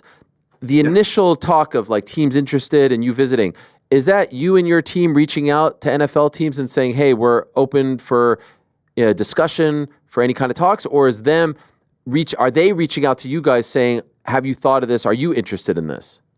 So there was a few that actually reached out to me right after that, but there was also a few that reached out. Buffalo reached out after the Olympics, which was kind of crazy. And I told them no because I was going back to school to wrestle in the WWE. But right after the latest WWE, I got out and Buffalo reached out and then a few other teams reached out. So it was definitely a cool thing. Okay. Can I ask, how many teams did you actually meet with? I met with 2 teams. I met with the Buffalo Bills and the Miami Dolphins. And did both of them offer you a deal? Yes, both did. And why did you choose the great Buffalo Bills? Why did you choose America's team? I chose Buffalo just because I really like Sean McDermott and Brandon Beane and what the team has going on. The team is 9-2 right now. They just beat the Chiefs. Yeah. Definitely. And I knew it was going to be a hard experience going in with all the guys they have, like Von Miller, Greg Russo, Ed Oliver, Daquan Jones, Dwayne Carter. They have a stacked D-line room, and it's showing because they're 9-2 and they just beat the best team in NFL right now, the Kansas City Chiefs. So I knew what I signed up for, and McDermott and Brandon Beane, the GM, said, "Hey, we'll give you the best chance. If this is the place for you, then it's the place for you. If not, we'll give you the playing time to at least find another home." Okay, and so just to be clear, elementary school, Pop Warner, high school, college, you had never played football before. I'd never played football. The first time I tried on cleats was at the Buffalo Bills tryout, and the first time I put on pads was at training camp. That's absurd, man. Did you? It's okay, crazy, yeah. So like I said, superhuman athlete. But is there any part of you when this process is happening, like, yo, what did I just get myself into? Oh yeah, most definitely. I showed up and I just had no clue how to hit that because I was playing D tackle. I was at the nose and just reading blocks that the O-line was going to give was just such a hard thing. And I feel as camp went on, I definitely learned and adapted. And I wish I did have more time with Buffalo. That would have been so great. And I feel like it would have put me in a lot better position to keep playing now. But I mean, I know what I signed up for and I had a great time. And one thing that maybe the casual fan may not know is just how thick, how extensive those playbooks are, right? Like to learn everything and the codes and all that stuff. How overwhelming was that?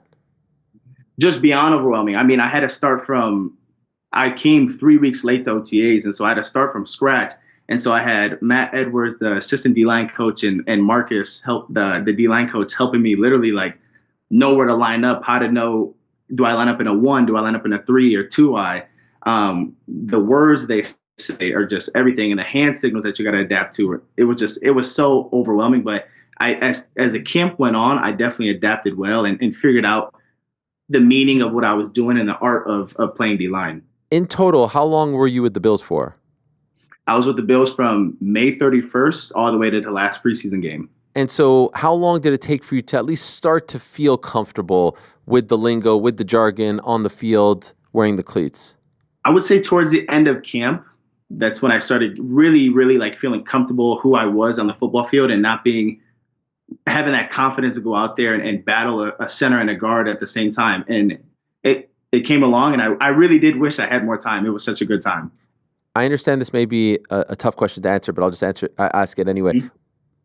Which news was more difficult to process? Which were you more bummed by? The WWE release or the Bills release?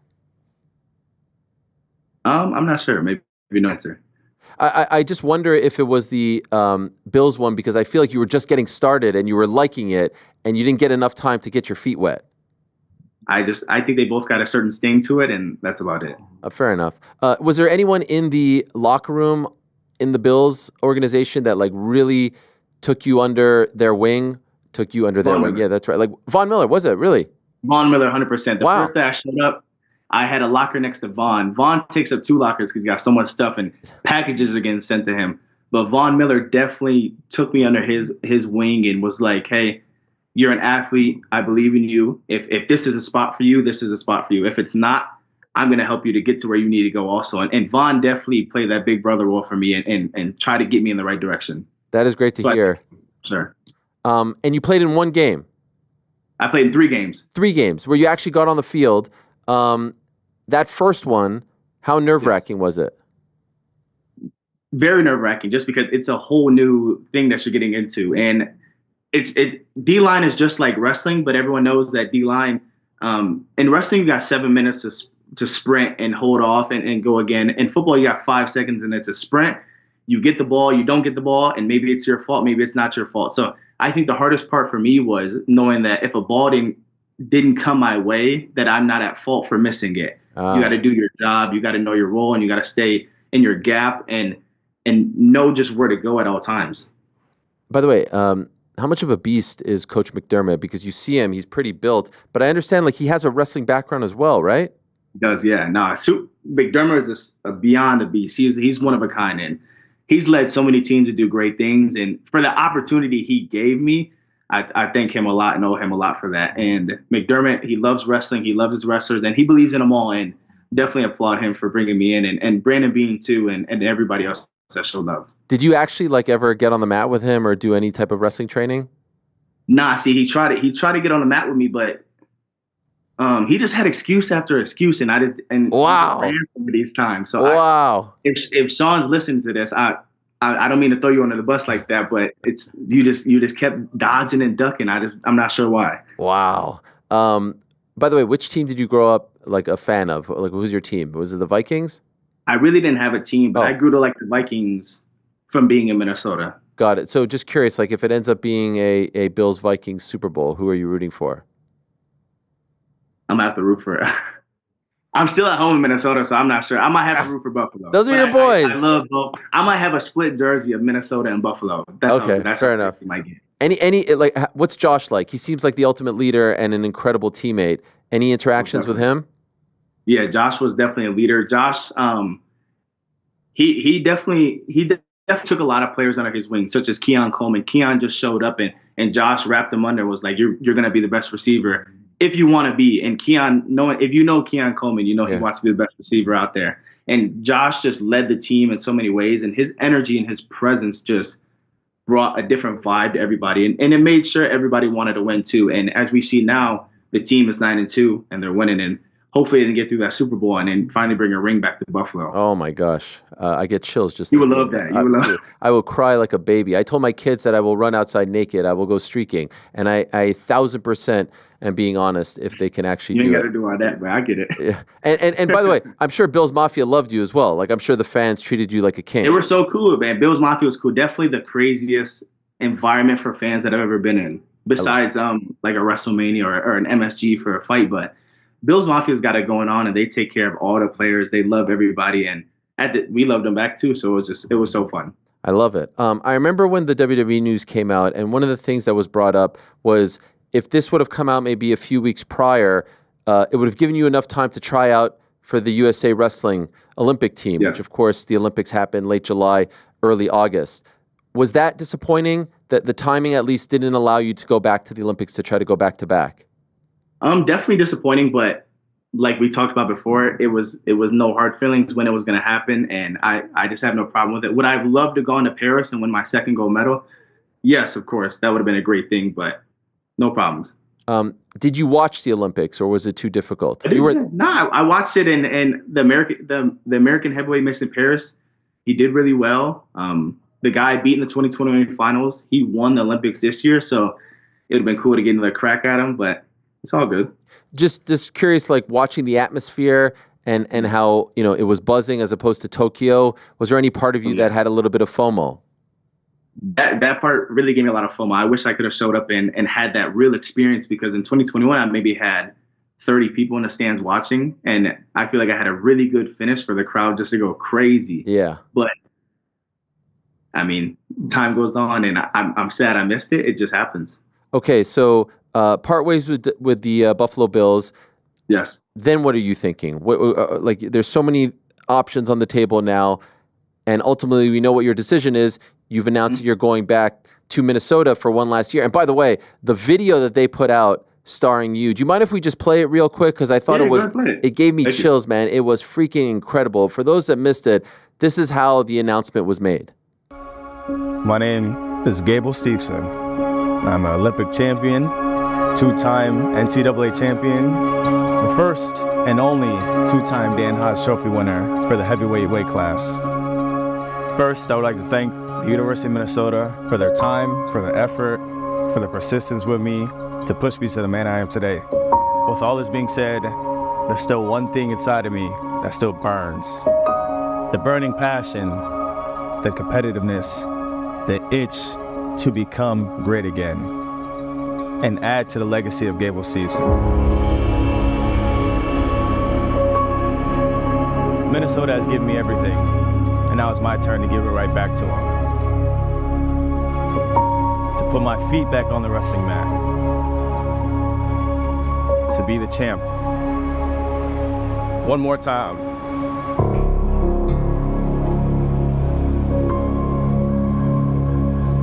Yo, that is phenomenal. That still gives me a little shiver. I made that video a year and 3 months ago. What? Really? Yeah, I made that video a year and 3 months ago.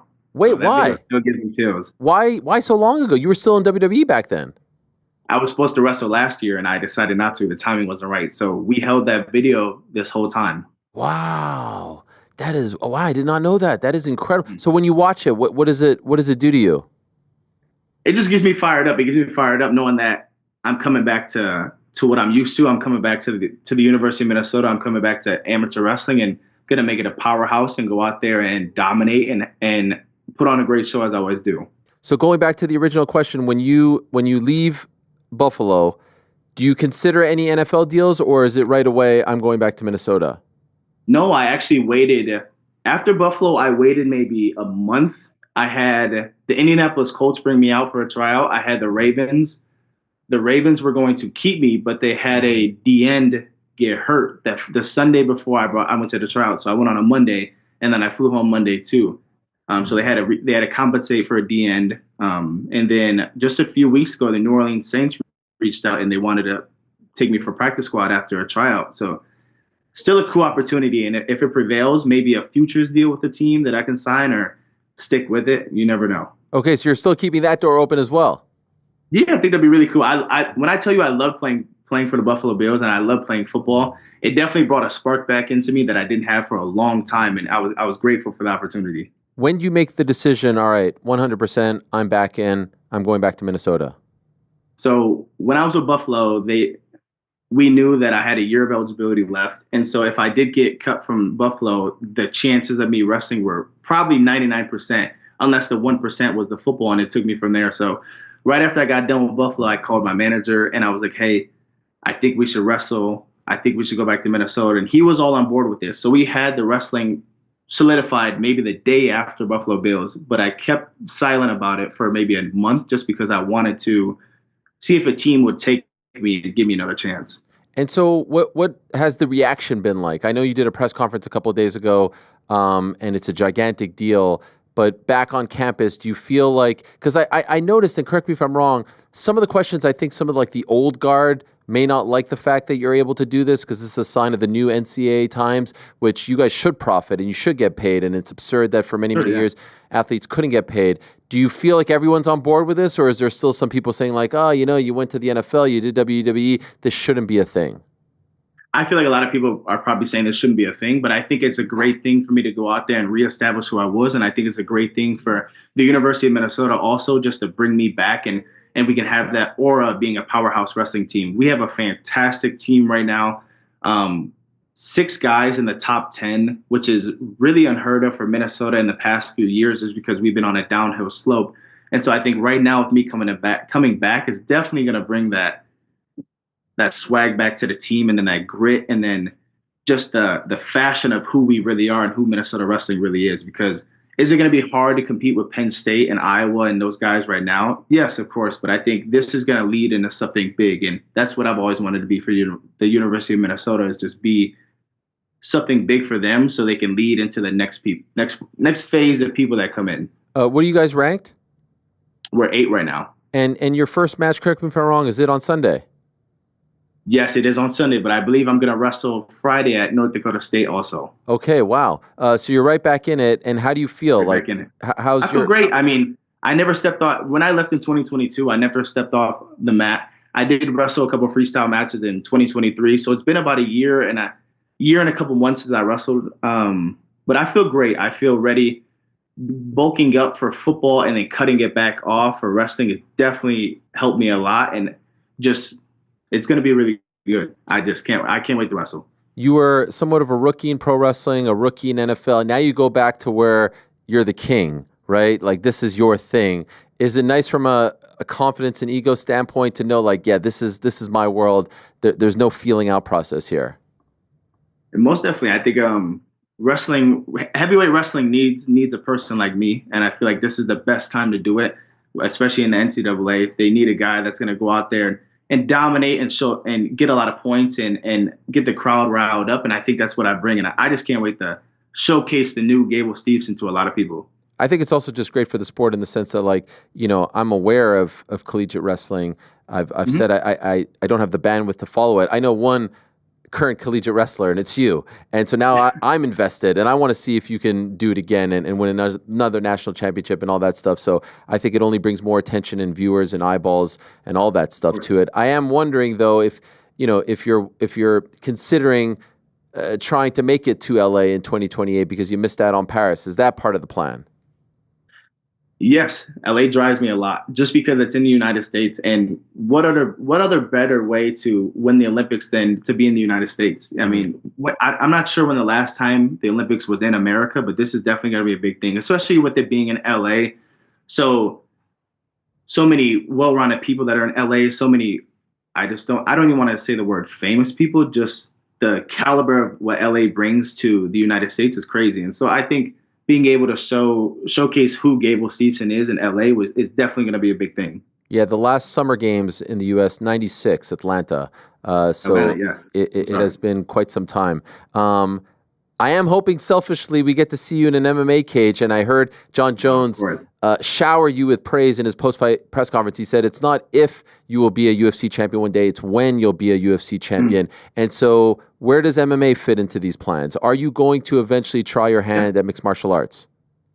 I mean, I dipped and dabbed in MMA for a while now. And after being in that camp with John Jones, that definitely put a major spark in me to go out there and do MMA.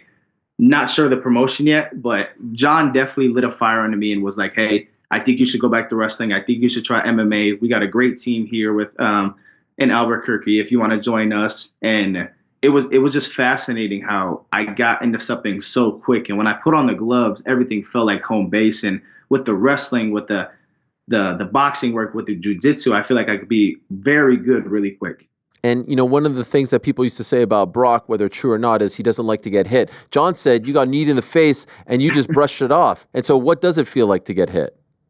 I mean, taking a knee is crazy. I mean, everyone knows taking a knee is crazy, especially from John Jones. So, I mean, we were just wrestling around and I went to take a shot, and just the reaction time that he had, especially at the age that he is just fascinating. I've never seen it from any other guy. You know, I wrestled Brock Lesnar a few years ago, and John was just so much different. And when I took that shot and took that knee, I was like, oh, this is what it feels like to get hit. And obviously it hurts. We know that. But just my first real hit is getting kneed in the face. And it goes on ESPN, which is kind of funny. Yeah. By the way, who's stronger? Who's more powerful, Brock or John? Can I ask? No comment. Okay, No fair enough. I had to ask. Between now and 2028, do you have an MMA fight? I do not have an MMA fight. I do have a path that can lead me to somewhere great. And so we are discussing it, and I think it'll be a really good path for me to get out there and showcase who I am. I'm going to take some time and make sure everything is 100% ready and make sure that I am physically capable of being who I am, which I know I am, but you just know it's going to take time like every other thing. I'm just curious, did you happen to see fellow national champion Bo Nickel in action on Saturday? And if so, your reaction to people chanting overrated and booing him when, here's a guy going to the fight, 6 pro fights, didn't use any wrestling in the fight and just beat a veteran 30-27. Let's talk about how Bo Nickel actually used no wrestling to beat a veteran like Paul Craig. And I like Paul Craig, and I think he's a really good fighter. And I think he's been in the game for so long that the respect level is there for him. And Bo gave him so much great respect, and they both did back and forth. But we can also talk about how the 3-time national champ, 2-time Dan Hodge Trophy winner, and Olympic alternate use 0 wrestling on a UFC veteran is crazy. So with only 6 fights in, I just think if people don't read between the lines of that, then something must be wrong. And I think Bo did a great job. He did his thing. And as long as you come out with your hand raised, that's all that matters. Just curious, I think I saw you with Daniel Cormier. You took a photo with him, maybe went out for dinner or something like that. Did you talk to him about these plans?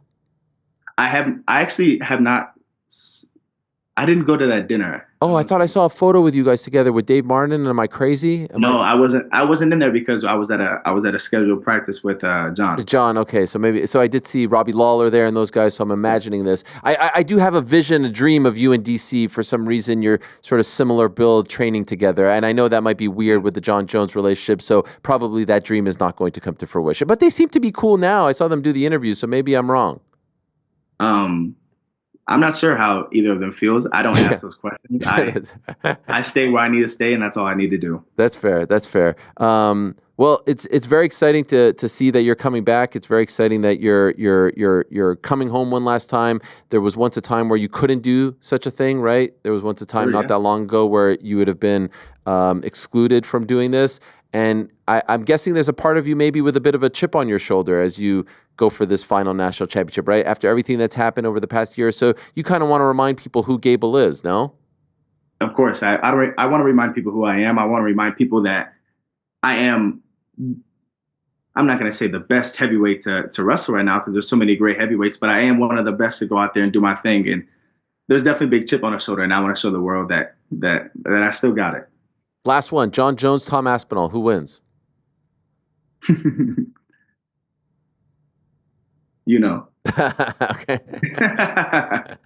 I love it. Well, congratulations. Welcome back. It's great to see. And thank you for answering all these questions. I know some of it not the most fun thing to do, but I really do appreciate it. It's great to have you on the program. And if you ask me, once a Bill, always a Bill. You're one of us, right? And we're happy to have you. And I can't wait to celebrate the Super Bowl with you and everyone else come February. Thanks, Gable. Good luck. No, thank you for having me. I'll see you again. All right, there he is, the great Gable Steveson joining us. He returns to action this weekend for the University of Minnesota. Did have that run with WWE, which came to an end in May. Had the tryout and the preseason with the Bills of Buffalo, and now here he is, one last run in the world of collegiate wrestling. By the way, NCAA Division I gold medalist in 2021-22, back for a third. Big Ten gold medalist 2020, 2021, 2022, and Olympic gold medalist. That would be youngest ever in freestyle wrestling. Super heavyweight, 21 years, 2 months, 6 days, 2-time Dan Hodge winner.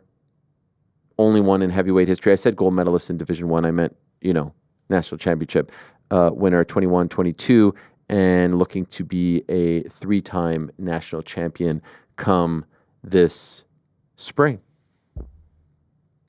Gable Steveson, 24 years old, just 24. This man has done so much. And looking to go for gold in 2028 as well. So good luck to him.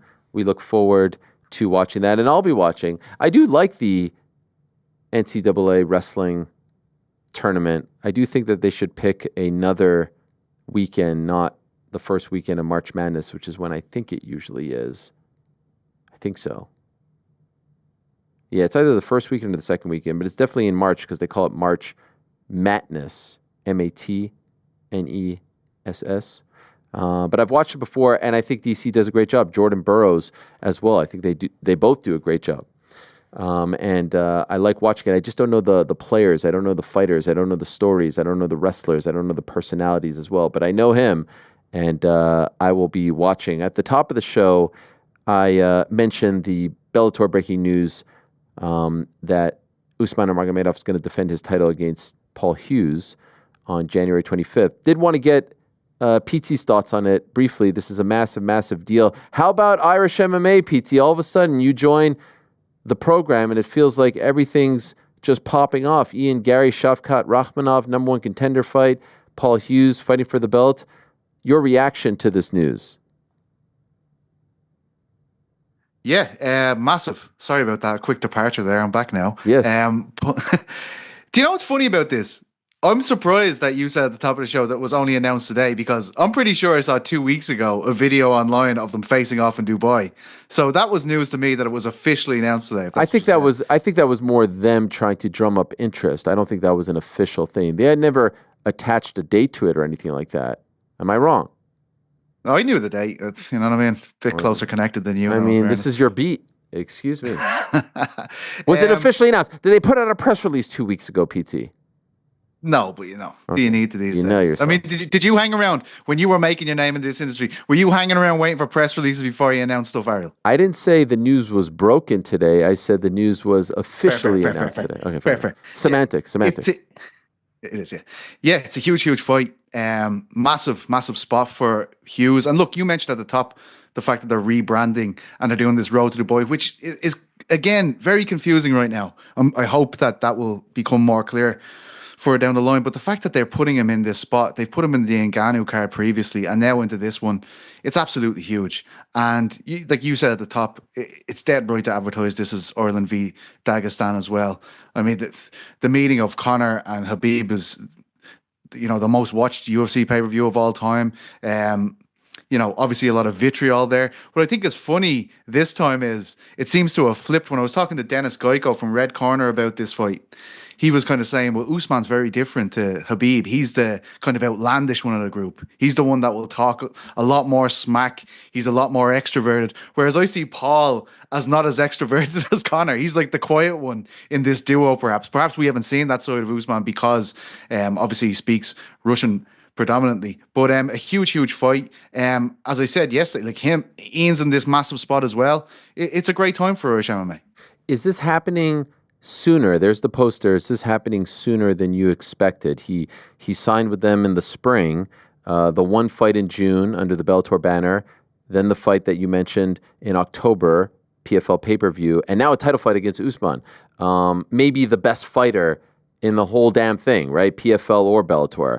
Are you surprised it's happening so soon? Not after AJ McKee. I mean, I don't think there's a lot more ways to go with him outside of AJ McKee. And if you'll remember, and what he told you when he was in studio with you, Ariel, is this is exactly what he planned. This is what he wanted. The fight that he kept on avoiding a question when he was on with you because he said, I have a plan. I'm going to unveil it after my debut. The plan was to call out Usman. Obviously, everything got caught up in the moment there. Conor McGregor was there. They had a great kind of a passing of the torch moment that night. But I think you've got to do it. Like, where else do you put him after the AJ McKee fight? I feel like it's nearly the same conversation we're going to have again. Before the AJ McKee fight, we had so many people saying, oh, who is this guy? This guy's just another Khan. He's another Irish Conor McGregor wannabe. He is not that guy. He is a very different guy. He has his own story.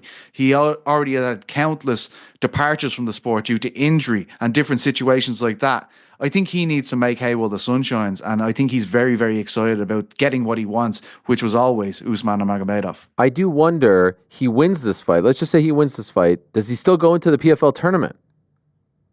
This is where it gets tricky, right? Yes. Yeah, because I always thought that was a weird way to look at it from Paul's point of view. Like, I'm going to go in and take out the biggest names and then put myself into the tournament. I know Brendan Loughnane's back in the final next weekend, but he's the guy who talks about it the most. The toll that those tournaments take in your body. It might be the most pure sport avenue you can go in MMA because of the way it is, right? Like, because you're just taking on these guys. It's a knockout style tournament.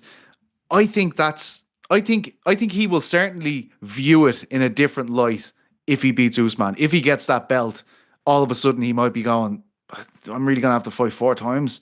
You know, I'm gonna have to do all this, like no recovery time for my body between every fight. And I think a lot of people before they go into the PFL tournament, they think about that and they go, you know, that's great. I won't have to worry about getting a fight or pursuing fights because I'm gonna know when I'm gonna fight all the time. It's a very different story when you're actually doing it. You know, Loughnane is a guy known for his durability. He's been around donkey's years. And look, he's climbed the ladder again. But for him to be saying second time around, like, this is hellish. Like, I don't know if I can handle this. It's not only physically exhausting, it's mentally exhausting. You have no time off. You're just doing a straight sprint for a year. I think he will certainly look at that differently should he have the belt wrapped around his waist in January. I'm assuming Usman is the favorite going into this fight. I mean, I'm just assuming given his dominance and that he's the champion and whatnot, puzzles. But if you could tell us, like, do you fancy his chances? Can he get it done? Can he make it happen? Can he be the one to beat Usman or Magomedov? I think he can. Like, I think he showed us how good his wrestling defense is against AJ McKee. AJ McKee is a generational submission fighter. The things he's done, like the Darian Caldwell submission. Look, I will say, I think AJ's skill set is more on the ground. I think the problem with Usman is how brilliant he is at getting people on the ground. That's going to be a bigger test for Paul. I understand why Usman's the favorite, same as I said with Shavkat yesterday. But a lot of cash to be made there on the double up for the Irishman. Oh yes. By the way, is this the biggest moment in Irish MMA history? Is it? I think it is. I'm already messing. But you know what? Wait, you didn't answer the question. No, of course it isn't. Anything like the 5 fights Conor McGregor had. Like, I mean, Conor McGregor walked. Okay, is this the biggest outside of a Conor fight? No, I think Ian V. Shavkat. What? You just told us that the AJ McKee fight was the biggest one. How could this not be bigger than that? I did. No, you see, you're doing that again. You're putting words in my mouth. Andy Stevenson. And I even saw you crawling into his replies there last week. Oh, and today. And today, by the way. I did it again today. Because he was saying, you know, that's his thing. This is the biggest non-McGregor situation. I simply had him on my show to air out that theory. Okay. And I do think, as I said before, it is a reasonable debate to have. What is the biggest non-McGregor moment? AJ McKee v. Paul or Ian v. MVP, but Shavkat v. Ian. So the proximity to the title, you know, you'd have to put the UFC title and title situations in the UFC above Bellator/PFL/ Road to Dubai title fights. But look, it's a huge moment, and I think it's a good thing as well for people to be seeing a different avenue in the UK, in Ireland. I know it was a huge deal when Brendan went down, and we've seen the fruits of that with like the likes of Lewis McGrillen, Dakota, all these people now into that promotion. They have such a strong UK presence. The problem with Bellator and PFL in Ireland was it was all just SPG guys. And a lot of the time people were like, these aren't, like, you know, obviously there was the exceptions with the likes of Sinead fighting Cyborg, Peter Queally fighting Pitbull. Like, there was a lot of competitive fights, but for the most part, people were like, these SPG guys aren't being put in real fights. Paul, he might have got a bit of a soft launch with his debut in Dublin, but from there he goes from AJ McKee to Usman and Magomedov. That is massive, and it's sending a message to the rest of the people in the UK and Ireland that this is a viable option outside of the UFC. Just to prove that I am so extremely generous with my compliments, can I just say to Frank, especially, that the difference in the way in which PT sounds now as opposed to an hour ago is... You just now saw it. No. This what changed? Something definitely changed. Changed the microphone back. Oh my God! Yeah. Yeah. That is no, because it actually kind of looked. Go ahead. Changed. So you did actually throw it out the window. Swapped it back. Why does it sound so much better? I honestly think the device I sent him needs to be reconfigured, but we can't do that right now. Okay. And would you believe, Ariel, I don't know how to reconfigure microphones. No, so I was like, I had him grab a butter knife earlier. It's been a thing. No, because I went into like this like trance. I was like, why does it sound so silky smooth? Oh, there it is. Silky smooth. Between that picture there and you throwing the football, I mean, we've got some. Let's see it. Let's see the I can't form. throw the football. I can't move around that much anymore. Oh, I actually have gosh. a light over my head here. I have all types of things. The desk moves, the whole show collapses here. That's what's efforting happening. here, Ariel. Come on, give us a break. The fact that we now can't do the football bit is just. Now it's not worth it. The whole thing. If I go back there, no, don't do it. No, don't do it. Don't do it. Don't do it. If Reggie just runs up here excitedly It's thinking over. I'm about to play with him, the whole thing is falling apart. We honestly need to send him a new desk. Yeah. Oh, so I have to pay for that too? Yeah. I mean, like, she's. I did. Here, I said I was going to buy a desk. And at you the haven't weekend, done it. and It's Frank been was 2 days. That Ariel lad's made of money. Just get him to buy one. Jesus, what's wrong with you? Yeah. Oh, yeah, no, 100%. Frank definitely said, "Oh, there it is. It just fell. Yeah, it just fell. It just Yeah. fell." No, yesterday we went out for dinner for a celebratory dinner, and Frank's like, "Hey, you want me to?" He was like, "He's like, you want me to?" I don't even contribute?" bother doing that with Helwani. The other guys, Like, the other guys were just like, Frank's like, "You want me to?" It's all the Frank, Texas that's so T-Rex. You're like, oh, let me grab my wallet. Want me real quick. to contribute to that? Like, no, Frank, it's okay. But I do appreciate the consideration. It is very kind. By the way, which one will garner more interest and excitement back home? Which fight, Ian or Paul's?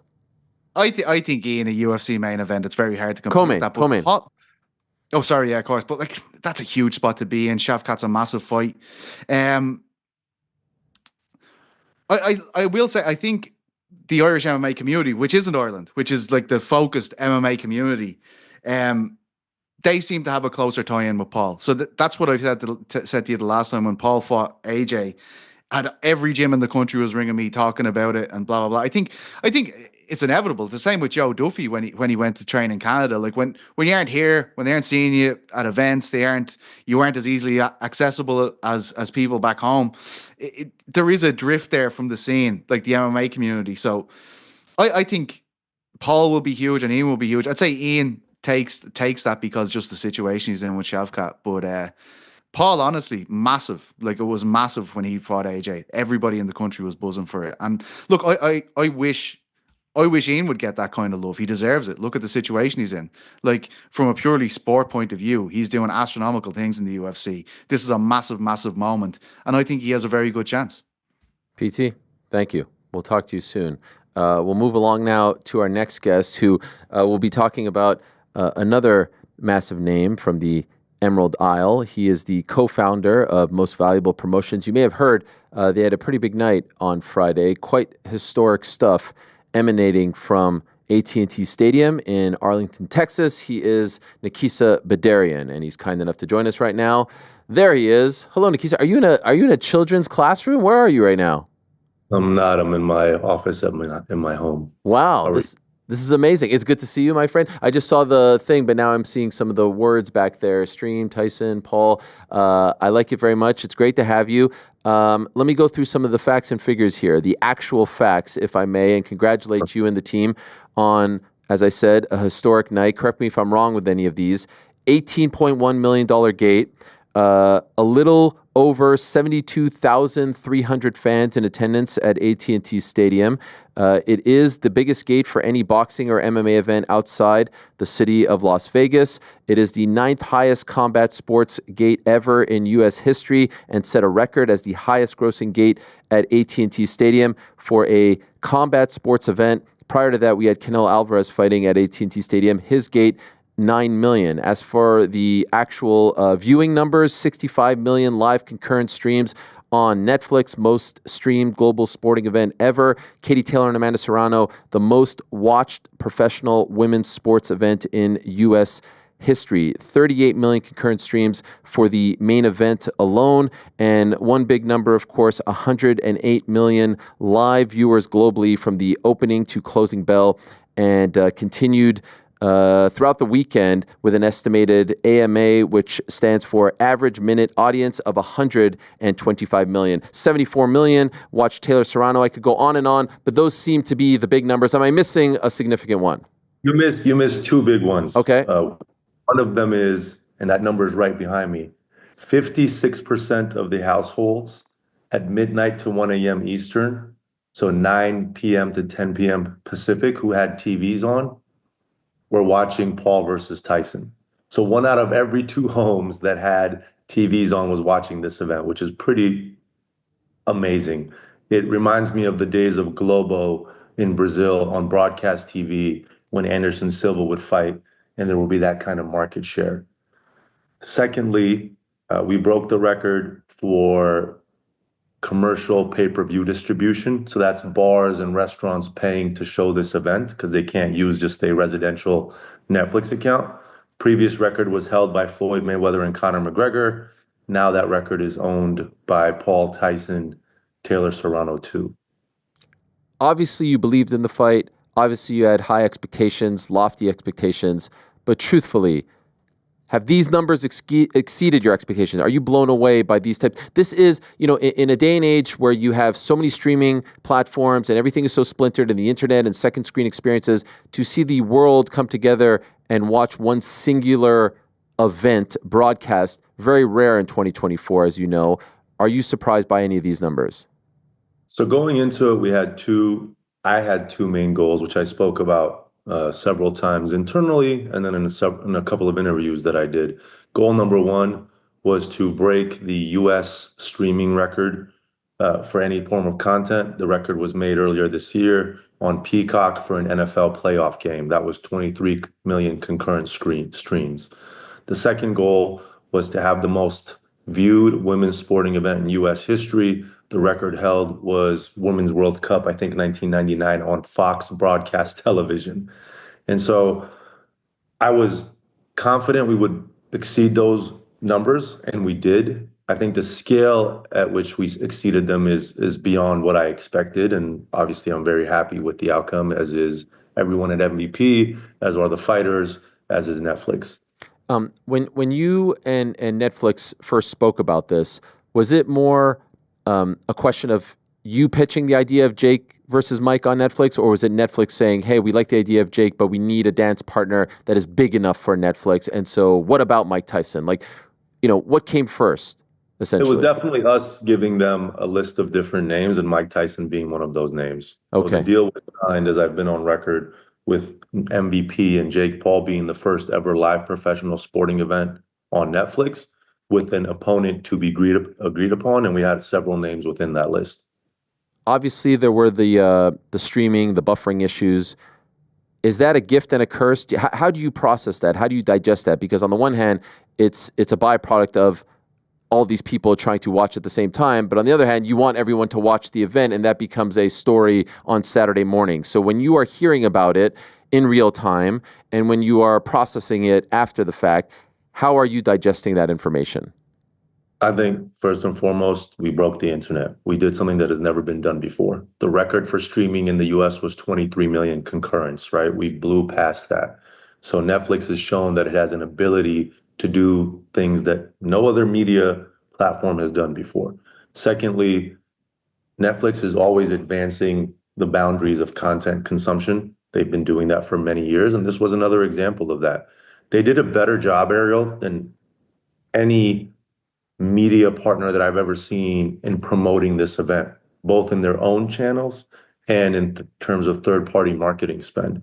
It was a tremendous execution of bringing attention, eyeballs, and awareness to one specific live event, and they deserve all the credit in the world. And the biggest credit that anyone can get who's a public company is how their stock price acts after such a monumental moment for their company. And as you will see, as has been discussed by many financial analysts, their stock is up meaningfully since last Friday night. So investors loved what they saw. So many takes in the aftermath. I would love to ask you your opinion. I mean, we can't address all of them, but people have been critical. Black eye for boxing. This was not great. Shame on you. How dare you? That negative stuff that you've seen afterwards. What is your overall take on all of this stuff that you've heard from people in the general sports world, in the just general world, and of course in the boxing world? Look, if you don't see how this was the greatest moment in boxing history for the past 20, 30 years, then you're not a brand builder and you're not someone who's focused on the growth of the sport long term. And you're stuck in this little small niche corner of sports called boxing that exists. More people got to witness this sport than they have since the days of Muhammad Ali. There was a card that offered something for every single type of consumer. And one of our biggest objectives, as you know, going in was to give women the platform that they deserved. And did Amanda Serrano and Katie deliver, or did they deliver? Mm-hmm. I mean, there's little girls I see videos of now putting on boxing gloves and saying, I'm going to be Katie Taylor. I'm going to be Amanda Serrano. I think we We did a huge service to the sport of boxing. Netflix did a massive service to the sport of boxing by giving it the exposure, giving it the engagement, giving it the conversation. So 6 different generations were talking about this, but Generation Alpha was engaged in our sport. And even if 1% of those kids hang out and become boxing fans, and some of them actually pick up boxing gloves, that's a massive win. And if you're going to say, well, the fight wasn't the greatest fight, you know what? There's lots of fights that aren't the greatest fights. There's lots of games that are blowouts. There's lots of baseball games that are lopsided. There's tennis matches where somebody wins three sets to none, 6-love, 6-love, 6-love. It wasn't about that one specific fight. It's about what the event was for the sport. Even with that fight, I'm extremely like ecstatic with the performance that Mike and Jake put on. And I say that from different angles. Mike was 58 years old going back into the ring. And as you know, many of your peers, many boxing professionals, many MMA professionals actually said Mike's going to kill Jake Paul, right? Many of them. Francis Ngannou, Lennox Lewis, Daniel Cormier. I can go down a list of like, name after name of someone that said he's going to catch him, he's going to kill him, right? Lennox Lewis actually was on record saying he's scared for Jake Paul. Like, Jake Paul is going to get hurt. This is not fair. Flip side, there was many people that said Jake Paul is too young and he's going to annihilate Mike Tyson. Imagine being 27 years old in your 4th year as a professional with no amateur experience, and you're walking into a stadium with 72,000 people, and you're cool, you're calm, you're composed, and you perform under those bright lights against the baddest man on the planet who just slapped you the day before in front of the whole world to see. And you became a meme overnight because of that slap. I am beyond proud of what Jake did that night in the ring. I mean, he showed that he is truly arrived in the sport of boxing from my perspective. And he countered anything that Mike Tyson could do in terms of being able to actually reach and connect with Jake. What did you think of the fight?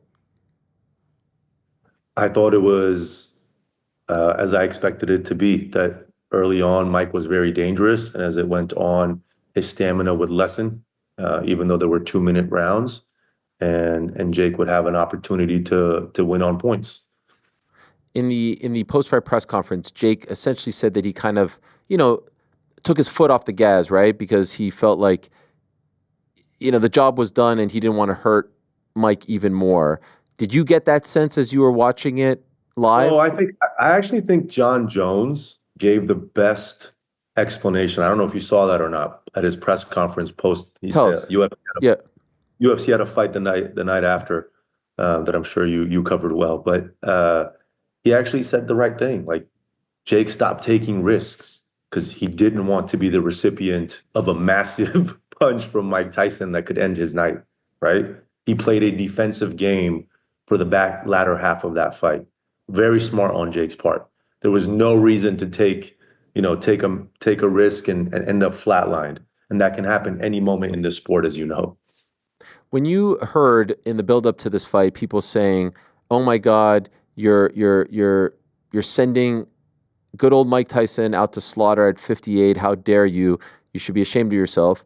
When you heard that, I'm just wondering how you processed it, and then are processing now people saying, "Well, why didn't you kill Mike Tyson? Why didn't you knock out Mike Tyson?" Because it does sort of feel, if I'm being honest, that the same people who are saying that today were the same ones saying, "Shame on you for stepping in there with him because you're going to kill the man."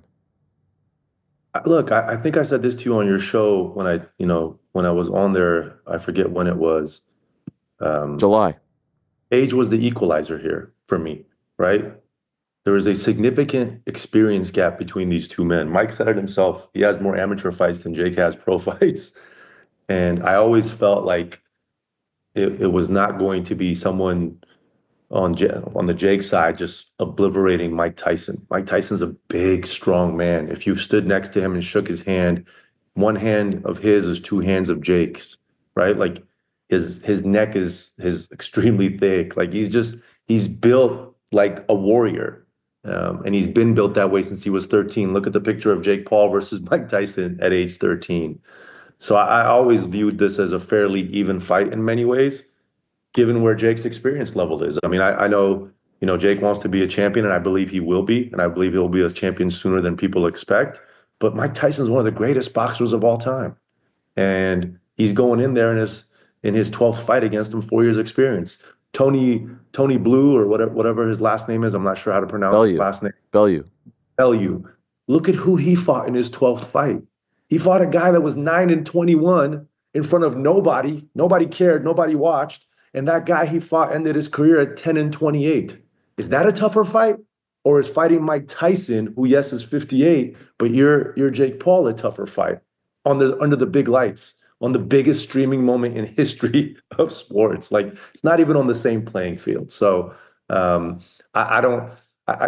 only thing that bothers me is the continued kind of narrative and people saying the fight was rigged. I saw something from Michael Irwin, who was the football player. Yeah. He was on the broadcast. He actually sat there with Jerry Jones. I saw something this week where he's like, oh yeah, I saw the contract and Mike couldn't throw an uppercut. Like, I'm concerned that there's a CTE problem there for Michael Irwin, because how would you see the contract to begin with that, Mike Tyson couldn't throw an uppercut? I mean, it's beyond lunacy and the realm of like just reality of life. This was a regulated professional bout by the Texas Department of Licensing and Regulation, the Texas Athletic Commission. And we were partners with Netflix, the biggest media company in the world, who's a public company. And for anyone to suggest that this was in any way a rigged fight, they're either dumb or they're looking for attention. And I get it, like putting up posts that, proof it was rigged, this was rigged. That gets you good engagement. And a lot of people comment, and a lot of people like, and a lot of people share. And we're in an attention economy. People say outlandish things to bring awareness to themselves. But it's a sad state of society that's where people want to spend their time. On Saturday, Mike Tyson posted something saying, I had been through all these health issues. I'm just happy I went 8 rounds in front of my kids. I'm so happy. Was any part of you considering the age, but what happened in May to his health, on that plane? Were you concerned for him? And did you know all that stuff that he was talking about? That sentiment that was shared with him by him on that post was never shared with us, right? We have the doctor's reports. We have the conversations with the doctors. That was something that we thought about, that he was, close to losing his life or whatever it was that he said in the post. I appreciate, there was a lot of emotion leading up to that event, and I appreciate the next day him reflecting on what he went through. But I can unequivocally say every single report we had from his team, every conversation we had with his doctors, were nothing other than he is 100% going to be able to compete starting at the end of August, early September. In the post-fight interview, he told me, I think I will fight again. And then he made the joke about Logan. And I don't know if the whole thing is a joke, but can I just ask you, do you have any interest in seeing Mike Tyson fight again? It's not really my place to say that. I do believe that Mike Tyson has decided that he's had a great career, and he's going to focus on his entrepreneurial activities. Okay. But I can't speak for him or Kiki or Mike's team in terms of what they want to do next. Okay. And we will get to Katie and Amanda, but I just want to continue with the Jake theme here. And so now one of the big questions is, all right, who's next? And there's a litany of options. And so I'll just ask the very straightforward question. Do you know who his next opponent is yet? We do not, but what I do know is Jake is the face of boxing, no matter what anyone wants to tell you. Okay. And he may not be the face of boxing from being the most advanced boxer at this point in time, but the heavyweight champ of the world is calling him out. Artur Beterbiev, who's one of the pound-for-pound greats, is calling him out. Gervonta Davis is calling him out. Ryan Garcia is calling him out, right? Like Francis Ngannou, who Jake has supported time and time again, is putting up tweets talking about, I want to slap Jake Paul. Again, people want attention and engagement. I get it. That one actually, didn't really sit well with Jake, given how vocal Jake has been in supporting Francis.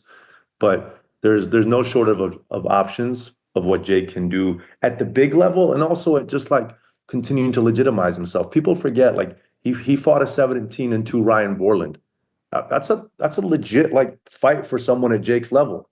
The difference was Jake ended that dude in the first round, and that guy wasn't ready for the moment. Just like I said, Jake was ready for the moment with Mike Tyson, but many people are not ready for those moments. So we're going to continue to focus on building his career to gain the right experiences to obtain his ultimate goal, which is being a world champion. And we're also going to continue to do massive one-off events that capture the imagination of what's possible. Is there a front runner at the moment? I wouldn't say there's a front runner. There's multiple discussions happening. Is there a short list? Yes, there is a short list. Yes, Ariel. Who's on the short list? Not you or me. Okay, perfect. Can you tell us any names? No. Okay. I cannot tell you any names, but what I can tell you is Jake Paul's focus is on boxing. Jake Paul focuses on building most valuable promotions, right? Focusing on women's boxing, focusing on young prospects, and focusing on his own career. And this past Friday, our company's 3 years and 3 months old. Jake Paul helped put on one of the biggest sporting events in history, an event that, to be honest, UFC hasn't had that size of an event, and it's been in inception for 30 plus years. So we feel really good about where he's at professionally as a fighter and where the company is at in its maturation process. I'll keep poking just a little bit if I can. He did talk a lot about Canelo, and I've said that I wouldn't be surprised as recently as yesterday that on our new show, Ariel and Ade on DAZN, I said, I think it's a real thing. Is it possible that Jake Paul fights Canelo Alvarez? What did Ade say? What did he say about that? He thought it was a bit of a crazy statement on my part and didn't think that Jake would want to go down that path. Yeah, so I saw that. That's the only clip I saw. Ah, come on. Thanks a lot. I swear to God, I saw that on social media. I think you guys clipped that out. Yeah. I was just shocked to say that Jake Paul wouldn't want that. Jake Paul, who like in his fourth fight fought a UFC champion in Tyron Woodley, who choked out Darren Till, right? Tyron Woodley. Jake Paul, who fought Anderson Silva, who beat Chavez Jr.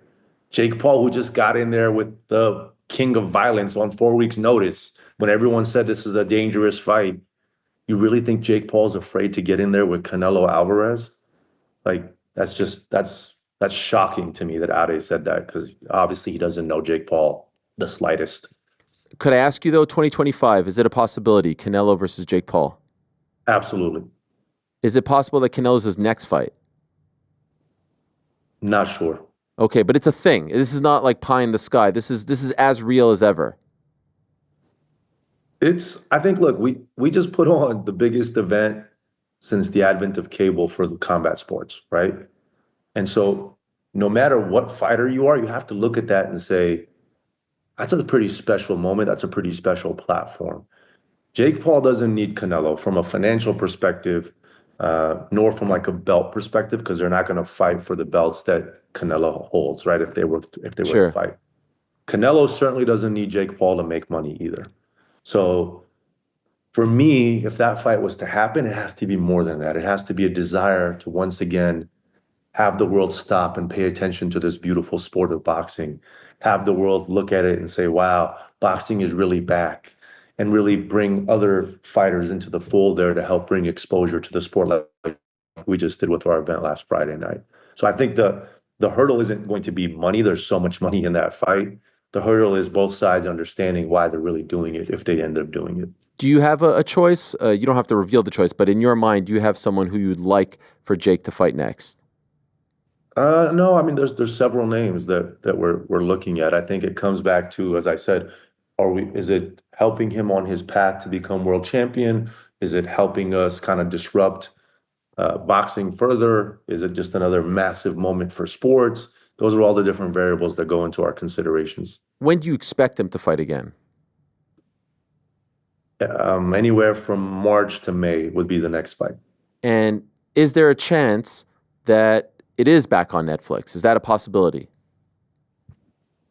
I mean, I think I said to everyone going in, if I'm Netflix, I wouldn't do anything other than do this fight and then reassess. And if I'm Netflix now, I've reassessed and said, wow, that was extremely successful, beyond successful. So I would hope there's definitely a chance, yes, of doing another fight or two or three or many more on Netflix. Okay, and just two more, if I may. Do you have any idea if Canelo is interested right now in fighting him? I can't speak to that. Okay. There was a clip yesterday. Jake was on Impulsive with his brother Logan, and people were talking about the friction there and that maybe they were building to a fight. We played that clip, so we don't have to play it now. But then I countered with, well, actually, the interaction post Nate Diaz fight felt a lot more friction than the one yesterday when they were going back and forth about, him being at the event and not giving me props and whatnot. All to ask, is there a chance Logan could be on the docket for him in 2025? I think maybe that's something that Logan would like to happen, right? Jake for the first time is probably ahead of his brother in terms of reach, in terms of awareness, in terms of popularity, in terms of engagement. And I think from a Logan perspective, who's ultra competitive, there is that tension. There is that my baby brother's taking over, and I need to teach him a lesson. Oh my! I wouldn't be surprised if that came into fruition. Wow! At all. How do you feel about that, brother versus brother? I have a very different relationship with my brother growing up than they do. Right. Obviously, myself and my brother have never been as successful as they were at age 16, 18, 22. So I can't speak to that dynamic. I mean, these are two of the greatest marketers, entrepreneurs, businessmen the world has ever seen underneath the age of 30, right? Like, you can't deny what these guys have done. Jake is 27, Logan is 28. The multiple businesses that they've built at this age.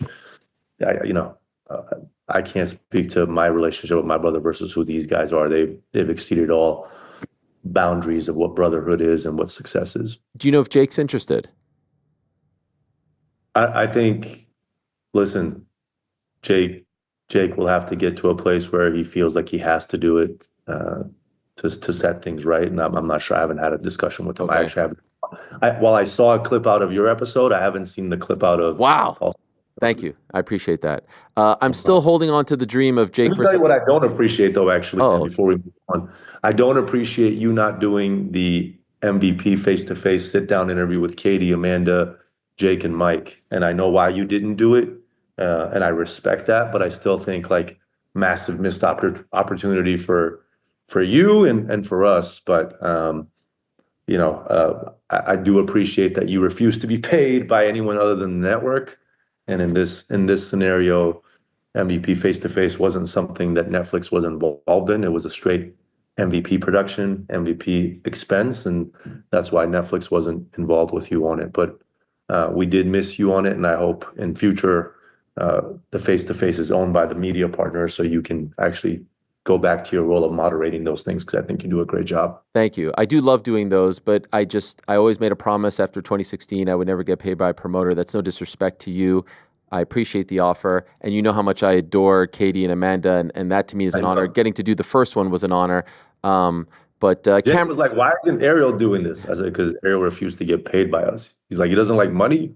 I said, "No, he never gets paid by us. He gets paid by DAZN or Netflix or Showtime, and they're not paying for this." The shame is I get accused of getting paid by you guys, but I don't actually get paid by you guys, so I'm like losing out on both ends. It's a real shitty situation. Shout out to Cameron, though. I thought he did a great job. For his first time doing something like that. One last one, if I may, on this particular subject. I'm still holding out the hope and dream of Jake KSI, and I know he has said a lot of things as well, and I know maybe they're going in completely different directions. But is there any chance of that in 2025?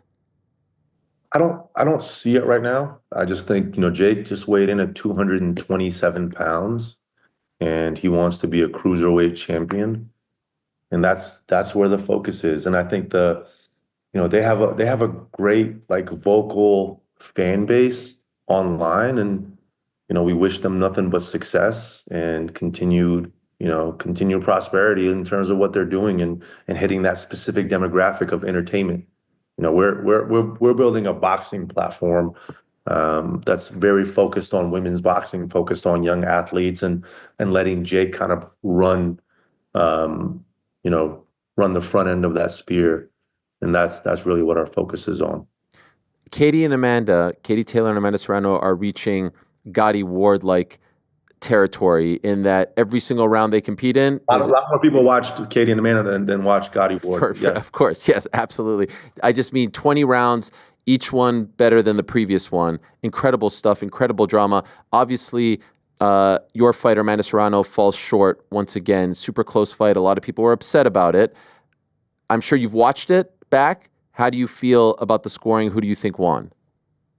So when I watched it in person, and we're watching from a specific angle, right? Every person who's watching it in the stadium, I thought it was a very close fight, but I thought Amanda should have won given the headbutts.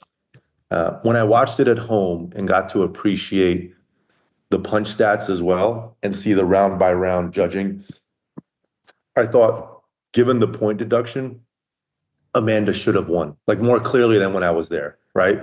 I actually remember coming into the ring and you asked me what did I think, and I said I think they're going to give it to Katie unless they actually make an adjustment for the points that's appropriate. But when I watched it back, I definitely feel like Amanda won, but she did win, Ariel. It doesn't matter. Like, who cares? Okay, she took a loss on her record. In the world of mixed martial arts, the beauty of UFC is, as long as you put on a valiant performance and people are excited, they're rearing back to come and watch you again. And in this instance, of course, the public perception was Amanda won. Of course, every celebrity in the world that was watching that was meaningful tweeted out or posted that Amanda won. Of course, if you look at all the online, journalism around it outside of Ireland, Amanda won. Even if you look at ESPN's rankings today that they came out with, they actually say Amanda won. It's an error, I'm sure, but it has Katie winning and it has Amanda winning.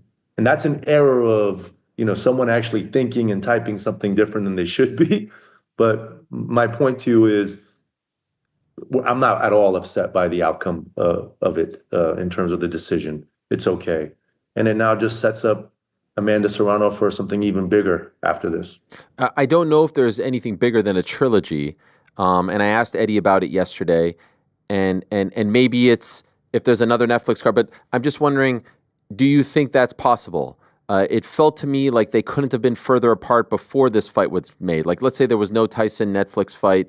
It felt like she was fighting at 126, 3-minute rounds, and Katie was doing her thing at 140. But then all of a sudden this happens and it's big enough for them. Do you foresee a trilogy down the line in the not too distant future? Plus, let's be honest, Katie probably doesn't have many fights left. Neither does Amanda. That was her 51st pro fight. Amanda's 36, just turned 36. I don't know when Katie turns 39. So different kind of age in terms of where they are in terms of their retirement, I guess, thought process. What did Eddie Hearn say? Eddie said that he doesn't, because I mentioned maybe the friction between MVP and Matchroom. He said, look, same thing to his credit that he said going in. This is a massive opportunity. We're not going to stand in the way, and we hope that it does happen. But he didn't close the door. He didn't say we're up 2-0 and that's it. He left the door open, which I thought was promising. So I'm curious your take.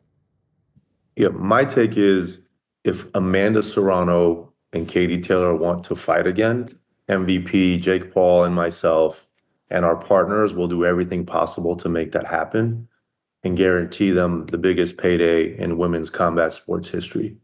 That's, the gold standard of women's combat sports is Ronda Rousey. She sold 56,000 tickets by herself in Australia against Holly Holm, who was fairly unheralded before she knocked out Ronda, right? And I think finally Amanda has reached that point, as has Katie to a certain extent, but Amanda's US based, which is a much bigger market. And so if they want to do it, Jake and I will do everything in our power to make it happen. Lots of feathers in your collective caps. If you could get the Croke Park one done, I think that would be a massive one. Now, I know you're not Katie's promoter, but is there any part of you that would like to check that one off the list as well? If Amanda is open to it, we will do everything we can. Jake has already promised that he would reach out to President Trump to help with that. Like one of the things we heard many times is, the security costs are just too high. We don't care about the costs. We want to do disruptive, mega events, and that would certainly be that. But I could imagine Amanda saying, "Why do you want me to go into the lion's den in front of whatever the capacity is there, 70, 80,000 people? How does that set me up for success?" And so if that's her perspective, I fully understand it. And we, as I said, work with Katie and Amanda to get to the right outcome. I mean, we had a great experience with Katie and her team. They were tremendous to work with every step of the way. Katie is the lady of ladies, just like Amanda is. And Katie's team was responsive, was honest, was like just perfect in every step of this process. So we hope we get to work with them again. And just for the record, Brian Peters, her manager, went out of his way to tell me the same thing about how you guys treated them and that he was really impressed with the whole week. That does lead to the friction maybe between you and Eddie. I have to be honest, when I was interviewing Katie, I wasn't all there focused on her because out of the corner of my eye, I did see a sort of brouhaha coming together in the ring, and then I saw you, and then I saw him, and I didn't know exactly what was going on, some words being exchanged. And so can I ask your side of the story there? There's some videos that have emerged of you guys kind of getting into it a little bit, not physically, but just emotionally, and I've seen the Eddie video of him celebrating and just words being exchanged. Your take on what transpired and any regret in the aftermath? I think my only regret is giving Katie Taylor the option to have Eddie Hearn in the ring. We don't have promoters in the ring. We don't walk with our fighters. We don't sit and take their moment in the ring ahead of the fight. Just a different philosophy, right? Very, very different philosophy. But when it got to fight day, I said to my team, because Matchroom had reached out at least 100 times around Eddie Hearn having access to the ring, that if Katie wants Eddie in the ring, just let me know. And I didn't get a message from Katie, but I got a message from Brian saying Katie would like it. And within, I think, 30 seconds, I said, absolutely, no problem. Having seen how he behaved in the ring, I kind of wish I didn't do that. But end of the day, we're about the fighters. And if that made Katie happy, great. I think what's really telling is if you go to the Matchroom social media handles, post-fight, they didn't post Katie Taylor. They posted the 126 fighter that they have from Sky Nicholson. That's who they posted. How is that possible? Like, why are you positioning her against Amanda versus celebrating Katie's massive moment? That's a very different philosophy than how we think about it. And so does any of this, do you think, get in the way of a... But Ariel, do you understand what I'm saying there? Like, how does her promotion not recognize her massive victory on the biggest women's event in history ever? How? Mm-hmm. But instead you're positioning this fighter who's never sold a ticket in her life, hasn't headlined an event in her life, hasn't fought in her home country once, as fight Amanda Serrano next? Like, what am I missing there? No, I mean, I'll be honest, I didn't check their YouTube channel or their socials afterwards. But my team certainly did. Okay. And by the way, what happened in the ring was that, that video that emerged of, I think a member of your team saying Eddie can't go up at the press conference. Was it because of what happened in the ring? Not at all. Look at our press conferences. Outside of me sitting there with Jake, because Jake is a co-owner and he's there as an owner and as a fighter, we don't have promoters there. It's all about the fighter. Like, I don't want to hear Eddie Hearn tell me about the fight. I want to hear Katie Taylor. That's like, sure, there is a very small, passionate boxing fan base that knows who Eddie Hearn is, right?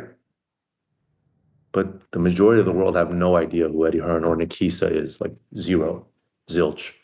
And why do I want to take their time to hear from Eddie Hearn? I want them to hear from Katie Taylor and Shadeja Green and Bruce Carrington and Lucas Body and Mario Barrios and Jake Paul and Amanda Serrano. That's who I want them to hear from. Okay. I wasn't sure if you were going to say more there. That's why. No, I mean, my point is my team was basically saying like, hey, we don't have promoters on the table. It's about Katie. And then ultimately, he ended up on the press conference table, and that's okay too, no problem. But philosophically, very different approach. At this point, how many? Just because you talk a lot about your fighters doesn't mean that your fighters transform, do well and sell. There's this. I've seen Boots Ennis talk about, oh, I don't need to talk now because Eddie Hearn does the talking for me.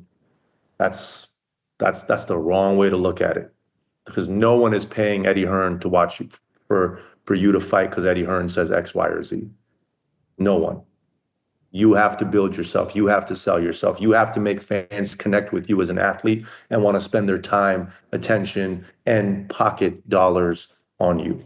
That's how you need to be. We, as the brand behind you, need to do a great job of positioning you, marketing you, putting you in the right place, telling engaging stories, constantly pushing you on social media, which is the most important form of communication in the world today. But the fighter has to do their part, and MVP is all about the fighter. Last thing on this fight, I just want to get your take on it, because a lot of people were mad that Jordan Maldonado said that she was leading with the head, that she was fighting dirty. I know Amanda has since sort of apologized for saying that in her post afterwards, that she had the utmost respect and whatnot. Do you feel, after watching it on TV, that this was a calculated effort on Katie's part to lead with the head, to headbutt, to cut her open? Absolutely a calculated effort to use her head to her advantage. Absolutely not a calculated effort to cut Amanda Serrano. Those are two different things, right? At the end of that first round, Katie was stunned by an Amanda punch. Everyone saw it. It's on, 125 million have watched the overall event. 74 million have watched that fight. Everyone saw that. I think she adjusted her strategy and did so effectively. But of course, there was a lot of headbutts as a result of that strategy. And one of those headbutts led to one of the gnarliest cuts you've seen in women's boxing, right? And I think if they would have called the fight in round 5 or 6, I think Amanda would have won. But Amanda's a warrior, and she wasn't stopping. And Katie continued to target the cut, which I don't think is being dirty. I think of that as being tactically smart, right? Like, I can't fault her for that. Like, it's on tape. She was going for it over and over again, same spot, with her head, with her hands, with her glove. So, yes, I think there was a focused effort on her to use her head to her advantage. And yes, I think she never intended to cut Amanda. Katie Taylor is not looking to, physically harm Amanda in that manner. Never did I think that. 3 last quick ones. How many fighters on the MVP stable, and are you looking to expand in 2025? Yeah, we're officially working with 12 fighters, of which 3 are women, right? Which I'm very proud of. That ratio is going to increase further. And in 2025, you're going to see us expand that meaningfully. Okay. 2 more. Jake Paul, Conor McGregor.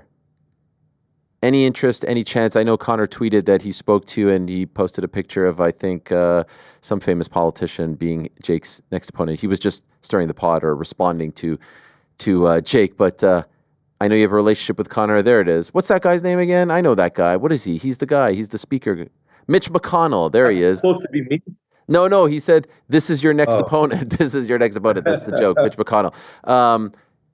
Conor, Jake, does this ever happen? Obviously, it can't happen while he's under contract with the UFC, Well, right? he's under contract, so there's never been any discussions around it.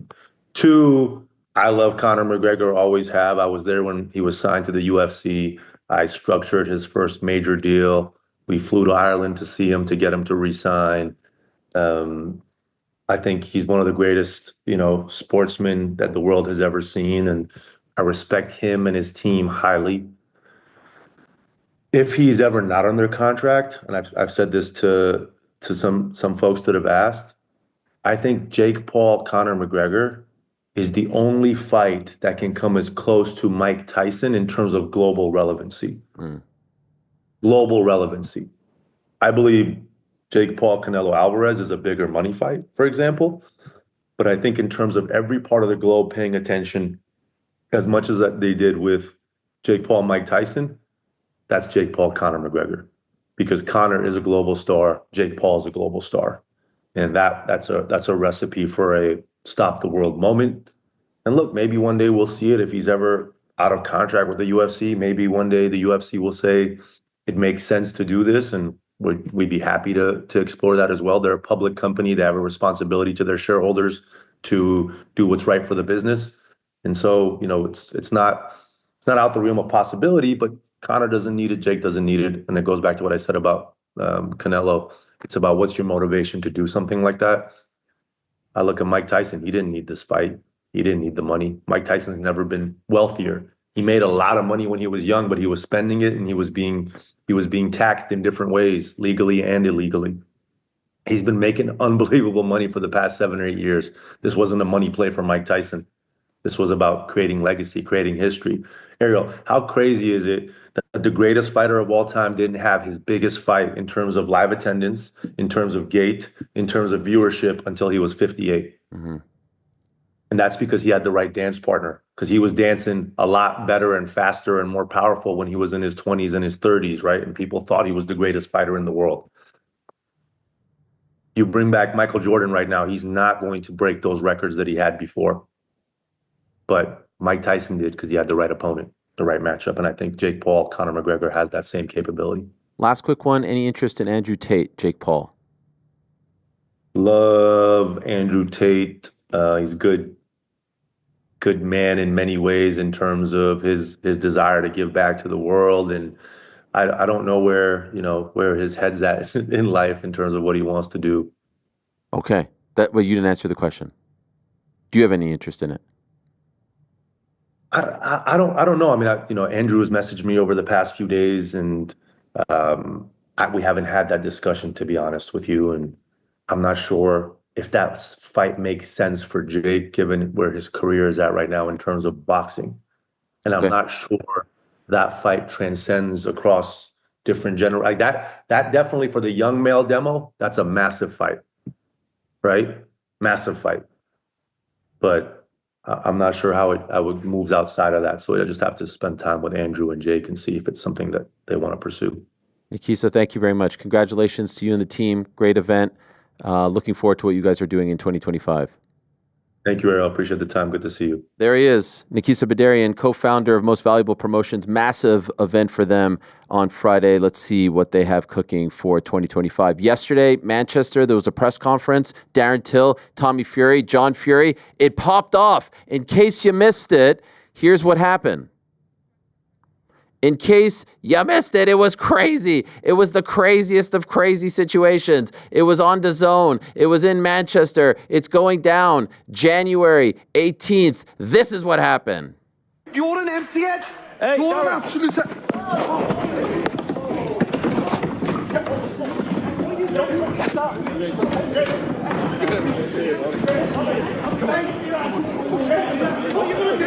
Darren Till joining us now. After that, 24 hours later. Darren, I was worried for you, my friend. What the fuck?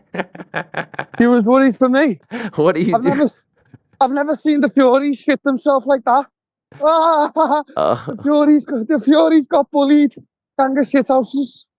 Little John Fury. You know this man's crazy. He's going to come after you. You can't call him Little John Fury, Darren. You can't call someone crazy who's just walked out of a press conference area. Nobody held him back. I had 10 security holding me back. What did he do? Nothing. I'm going to terrorize him and his whole family for the next fucking 9 weeks. No one's going to do anything about it. How many members of the family were there, do you reckon? There was him and his security. I was on my own with my coach. And do you feel like they were trying to gang up on you? Well, they left the press conference. I wanted the face off. Nobody was holding John Fury back. He could have done something there and then. So... at the end of the day, mate, they got terrorized.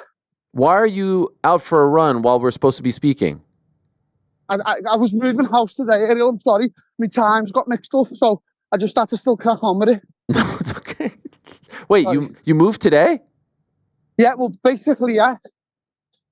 And do you feel like, I mean, this is classic. We've done interviews while you've been on the toilet. We've done interviews in sushi restaurants, in your car. This feels like just another one for the scrapbook. Yeah, of course. How much do you weigh right now? I'm a big fat cunt. Could I ask specifically? About 115 kilo. 115 kilo, 115 kilo. Let me just do the math here. And are you out of breath? I mean, I feel bad. I'm fucked. I'm just going to stop for a pint in a minute when I get off this. That's 253 pounds, by the way. Is that the biggest you've ever been? Yeah, why not? We saw the footage of you shadow boxing, and everyone was taking the mickey. They were taking the piss. Did that hurt your feelings? No, mate, no. Do you actually know how good of a striker I am here? I think everyone knows. Come on. Were you just messing with us with that footage? Obviously, mate. Obviously. You want him to think that you're just an amateur. I don't give a fuck what he thinks. I'm coming for war with him and his whole family. Me against them. The bullies got bullied. Got terrorised out of a press conference. Why do you say they got bullied? Well, did they not, Ariel? Did they not? Did they not? Do you think you got in their heads, under their skin? Well, I'm asking you, what do you think happened? Like, who won that exchange? Like, you just be neutral. Sure, I thought you had a good performance. I thought you were quick with the zingers. You were going at both of them. And do you think Tommy needs his dad up there in order to go toe to toe with someone who can talk like you? I don't know, mate. Obviously, Tommy, I ain't got no one, Ariel. I've come to the conclusion in this world. It's me, one or two friends, me coach, me missus, and me kids. And that's it, mate. I'm a loner. I don't need people. I don't need to be walking around in entourages like Khabib and Nate Diaz. No disrespect, but why have you got 20 guys with you at all times? What are you afraid of? See with me, Ariel. If the Furies do meet yesterday, all of them, I'm not asked if I get my head smashed in. That's the difference. You're walking around in 20 man. What for? What, you're going in the shop to get a Gatorade and you're taking 20 man with you. What are you afraid of? I'm not fucking arsed, mate. You just call upon your good friend Khamzat Chimaev. That's all you really need. Would you call him to be there for the fight on January 18th? Khamzat and Joe Egan are coming to fight. Oh, there you go. Are they cornering you? Joe Egan's fighting John. And Khamzat can corner me if he wants. We'll see what's what then. You know? Yeah. And so did you have any interaction with Tommy before the press conference or after the press conference? No. I'm not here for friends, Ariel. I've made friends like towards the end of my UFC career, I had a shitty end. And I've been waiting for 2 years for this shit now. I've got pure aggression and pure violence to take out on someone. So I'm not here for fucking friends. I'm not even here for the money at this point. I couldn't give a fuck. I just want to fucking fight. I did hear you say that several times. I don't know how much I'm getting paid. How is this possible? I don't know. I have not got one clue how much I'm getting paid. I could look in the contract now and see, but I signed it without looking. Why? The truth. Because I don't fucking care. When are you all going to get in your heads that I'm not like all these pussy old fighters out here who are crying? I'm one of the lads from the streets. Yeah. I walk around about my day. I don't fucking need no security. I don't need no one holding my hand. It's me. I'm not arsed. All these fighters are crying about how many hotel rooms they get and how many fights they get. I'm not arsed. They're trying to get me to go down in cars, luxury cars. I'm like, mate, I'll just get on the train. I don't give a fuck, Ariel. And I certainly don't give a fuck about the Furies. Not one of them. You're a man of the people. What is a man of the people? I'm just a man who goes about my life. I don't avoid places. I don't avoid people. If people want to be nice to me, I'll be nice to them. If people want to troll me, I'll troll them. That's why I live my life. I don't live my life like hating on anyone, race, gender, all this new thing. Like, if you want to go and be fucking paint your hair blue and fucking call yourself whatever and fucking stitch two dicks to your head, as long as you're nice to me, I'll be nice to you. I don't have any of that. I'm not asked. So if you want to call me the man of the people, then yeah, I'm a man of the people. But Darren, it's also the prize fighting business, right? You have a family, you have kids. The money does help, right? You're not doing this for charity. Yeah, but this first fight's not about that. This is to get the leg in and then just take over. And then potentially, once I've done all these fools in and influence of boxing, then the world's my oyster. Because like, I'm not finished with fighting, Ariel. I'm fucking 31 for Christ's sake. I'm a puppy in the game. Could I ask, is it true that this fight is taking place at heavyweight? I don't know. Like, they said the weight. They asked me if I can get to it, so I said, yeah. What is the weight? Anyway, is it, what? I don't know. How many rounds? I think they said 6 or 8. 6 or 8? I'm gonna ask for 2 because I'm fucked. And what about the gloves? How big are the gloves? Don't know, don't care. Don't If care. the gloves don't work, I'll just elbow his kite off. How about that? Well, you did say that if you're behind, you'll just throw a kick. You won't really do that, right? Who knows? Who knows what Darren Till's capable of? Do you think he's worried about that? Because it seemed like he was terrified. Him and his dad, the shit houses. Him and his dad swallowed it. John Fury had nothing to say. John Fury got bullied. Had nothing to say. Now it's getting really dark. Are you in a safe space? I mean, I'm kind of worried. I know the streets of Liverpool could be a little bit mean. Oh, there you I don't are. live in Liverpool, mate. I live in a posh place now. I live in You're in a gated community, huh? Yeah, yeah. Could I ask, did you ever have a history with the Furies? Like, I think you mentioned training. Did you ever train with them or anything like that? Yeah, I train with Tyson. Look, as again I say, Ariel, I don't hold any ill towards no man doing this game. So come to it. As I say, many a times people talk about John Jones' misdemeanors, Conor McGregor's misdemeanors, Mike Perry's misdemeanors. I don't really give a shit what any fighter does outside of fighting. I've got no opinion on them. I'm too busy in my own life to have an opinion on these guys, how they conduct themselves. So I don't think anything about Tony. I just want to smash his fucking face in. That's it. Are people going to hate on me for saying that now? Or troll me? Wait, do me a favor, Darren. I think you're covering the microphone on your thingy there because it sounds like you're underwater. It's maybe just push it out, or you're holding it your phone. Maybe you're holding your phone on the speaker. You hear me now? Yeah, that's good. That's good. You said you don't give a shit about the Furies, yeah? I don't give a shit about anyone. Like, I don't have an opinion on fighters. As I say, they're all just trying to earn a living for them and the kids and the woman. So I wish them the best. But when it comes to fighting, I don't give a fuck about anything. Do me a favor. Pull that speaker out of your shirt there. You see the headphone speaker. I think it's rubbing up against your shirt. Is that the? Done now anyway. You're done. Yeah, one sec. Just let me run to my house. Okay, yeah. Go. What do you want? You want to call us back? No, just stay. Can you hear me? And now it sounds all muffled for some reason. Why does it sound so muffled? You were sounding so great before. You hear me now? Maybe. Some sweat. It could be the sweat on the microphone. What about now? Yeah, you're good. You're good. You're good. Did you spar Tyson? Yeah. How'd it go? It's the number next pass was. It's when I was expected, obviously. No. Can you hang up and call us right back?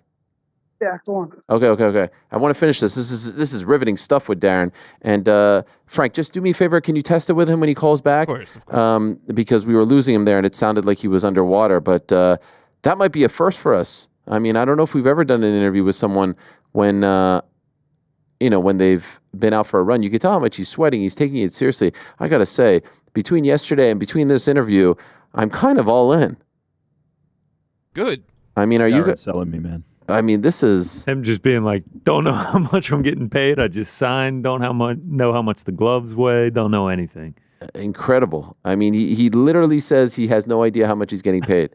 He says he has no idea how much he's getting paid. He hasn't looked at it. He doesn't know the weight. He doesn't know the rounds. He doesn't know the glove sizes. I feel like this is going to be big business. January 18th, tickets went on sale yesterday. It's on DAZN pay-per-view. We do have a current poll up right now. Will Darren throw a kick in the fight? 31% say no. 69% please God, please yes. So it sounds like a lot of people are rooting for that. Any sign of him? That might have been a mistake. Yeah, we're texting. Oh God, that might have been a mistake. We showed you the moment at the press conference where they all popped off and the bottles were thrown. This is another fun moment from yesterday's press conference. It's different watching me on the television. Well, at the end of the day, if I can't beat it, it, I'll just kick you in the face in there. How about that? Well, that's not going to happen, Darren. Well, it obviously is. How are you going to stop it? Because we're 8 in the cage now in a boxing ring, and you're going to find out that boxing is very different to MMA. If I'm losing that fight, I'll just kick you straight in your face. Listen, you won't know what's you it, kick me straight in the face, well, that's it. It's going to be a proper fight then, isn't it? But then I'll win because I'm a proper fighter. Well, you're not a boxer. Win. You're not I don't walk into rooms. I don't walk in a room like this and see boxing and go shit. Darren. I walk in. No one in here is a threat to me. Not one person in this room. Security, you, your dad are not a threat to me. By the way, imagine he turns up on Fight Week with Khamzat Chimaev. Just him. just Darren and Khamzat. I mean, golly. It's all you kind of need, really. With all due respect. He's selling me just with this interview and his performance at the presser yesterday. You add in Khamzat, I'll really start getting excited. And if Khamzat starts getting in the mix at these pressers too. Oh my gosh. Imagine it's Darren and Khamzat as a tag team up there. It's the whole Fury family. It's Fury. It's Darren and Khamzat. It's John and Tommy up there. And on the other side of the dais, it's Khamzat and Darren. In between them, the powerhouse, Ben the Bane Davis. Good luck, Ben. Yeah, I forgot Ben was up there yesterday. Shout out, man. He did a great job. He did a great job. He's got great pipes. But yeah, I don't know if I want anything to do with that one. I mean, I had enough excitement last week with Mike and Jake and the slap and all that stuff. Is that Darren? No, that was me blessing Jordan sneezing. Oh my gosh. Sorry, Jordan, please keep it quiet while we're trying to get Darren back on. Wow. I may have made the cardinal sin. Yeah, I don't know why you told him. I think we have some patience here. I think he's gonna get back, but well, it was starting. We don't care. I was starting to get a little bit. I don't know. Like we couldn't hear what he said anymore. No, I mean, of course, yeah. Like that was you couldn't continue. The Frank interview. said I made a Darren, mistake. You take what you can get. Wow. What were we even getting? It sounded like he was whispering. It literally sounded like he was underwater. Honestly, I really only had one question left. I just was curious as to how this all came about. So, I mean, I think we got a lot out of him. I mean, given the circumstances, you cut. By the way, do you guys take great joy in not telling me that the people? Okay, you guys do that. We see him come on running, and like, there's nothing we can do about it at that point. We can't be like, Darren, could you sit down on the curb and have a proper interview, please? Like, No, I know, but do you guys take joy in not telling me? We all agreed. We were just like, as soon as we all saw him running, we were just like, definitely don't tell. This is going to be great. Tag up while he's running. That's also, like, it's Darren Till. Like that is kind of his brand to do something. He did respond to your question though. Which was that? Everyone stop chatting shit. He's been on that energy since the time we spoke. I mean, if you go down his Twitter lately, he is on that energy. Yeah, he went after Bo Nickel. Well, he's been critical of Bo, and then after the performance, I think he put out a tweet. What did he call him? Ginger nuts. Ginger nuts. Yes, there it is. Where's the lie?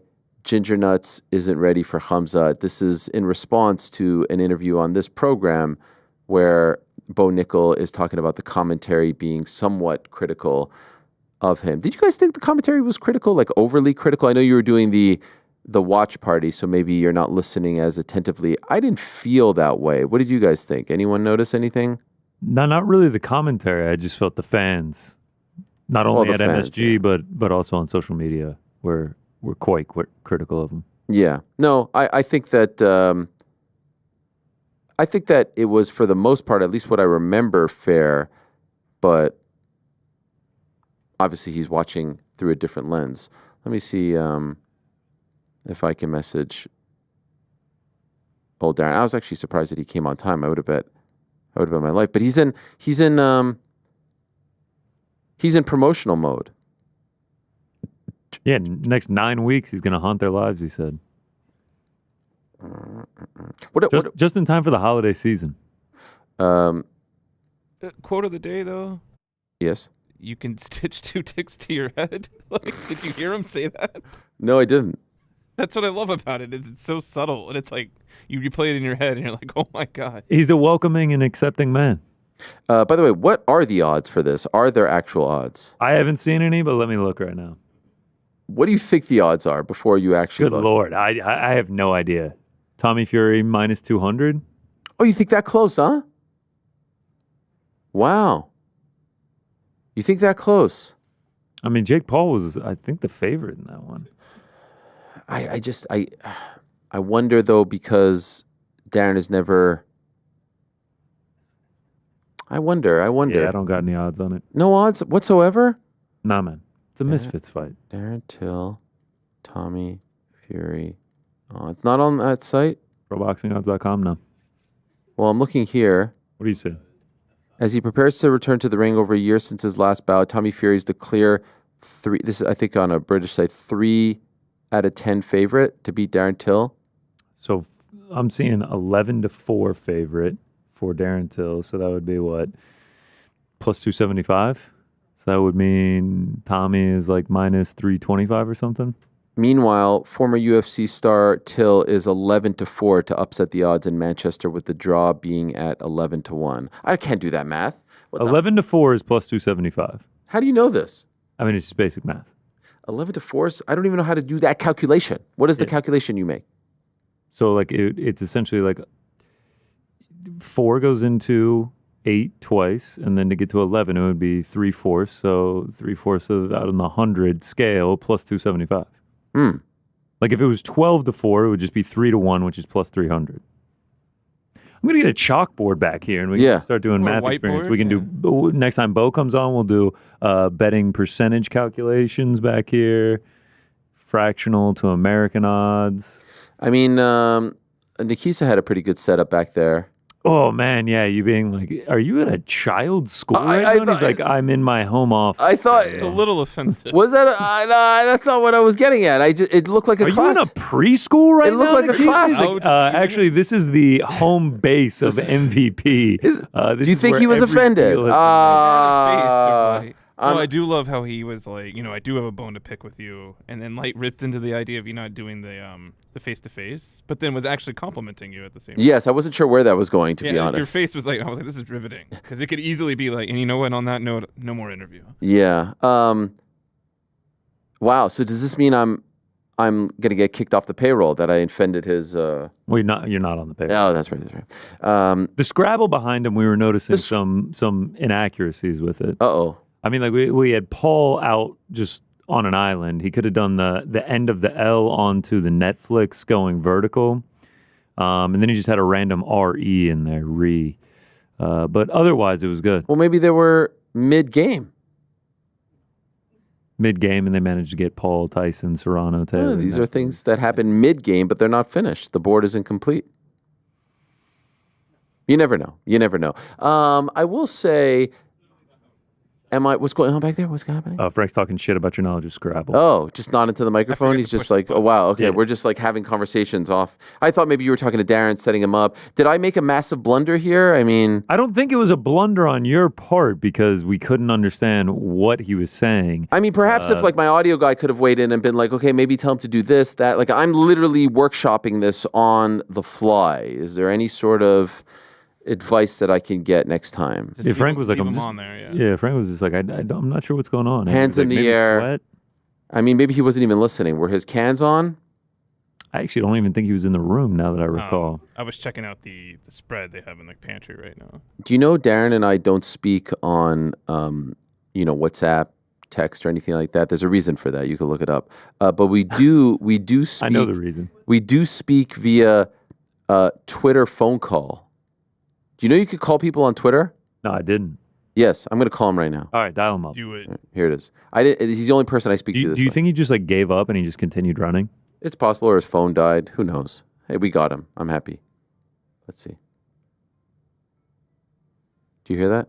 What is that? Is that the Twitter? It's the Twitter phone thingy. You hear it? Darren.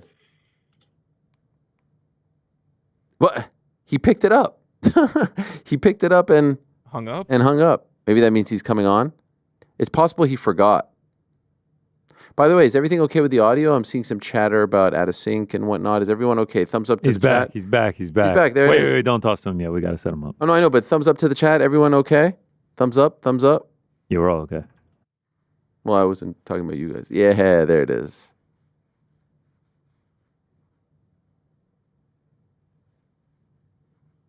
Sorry, if you were listening to the audio, you probably thought that the show ended. But no, I'm still here. I'm just doing the thumbs up to the chat. No, not everything's okay. I'm told if you hit F5 sometimes, that helps.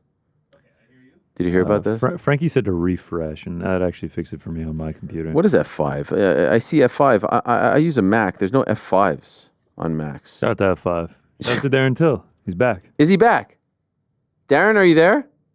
I'm here, mate. Oh, yeah. Hey, I thought you forgot about us. No, I didn't forget about you earlier. Did you take a shower? Yeah.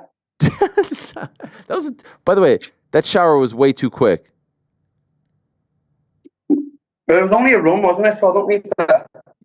You don't have to use soap or shampoo? Hello, you want to get in on this? No, I'm okay. Okay. Is this Darren's missus? Yes, but she's eating, so we won't get it on camera. I've never had the pleasure all these years. I mean, I thought we could maybe make the reveal. No. Yeah, no. I just wanted to know what it's like being Darren's missus. Ariel. Darren, could I ask you, how did the fight materialize? And I won't keep you much longer, I promise. But how did this all come about? Could you tell us? I've always got time for you. Thank you. Do you know what, Ariel? I tried to fight for 2 years. Obviously, I was just there ready to fight. I was training non-stop. And then, a lot of fights kept falling through, Ariel, so I was getting a little bit demotivated. That's one thing I will give credit to the UFC for. I've lost my house keys. They know how to make fights. They can just make fights straight away. I think boxing's a little bit more I don't know, politics more involved, stuff like that. So, yeah, they just spoke about it about a few weeks ago, and I just said, come back to me when we've got a contract and stuff like that, and that was it. Wow, and you loved it, right? I mean, this is a situation you've been talking about, Tommy, for a while. I've been talking about all the guys, really, haven't I, Ariel? Yeah. You have been critical of influencer boxing.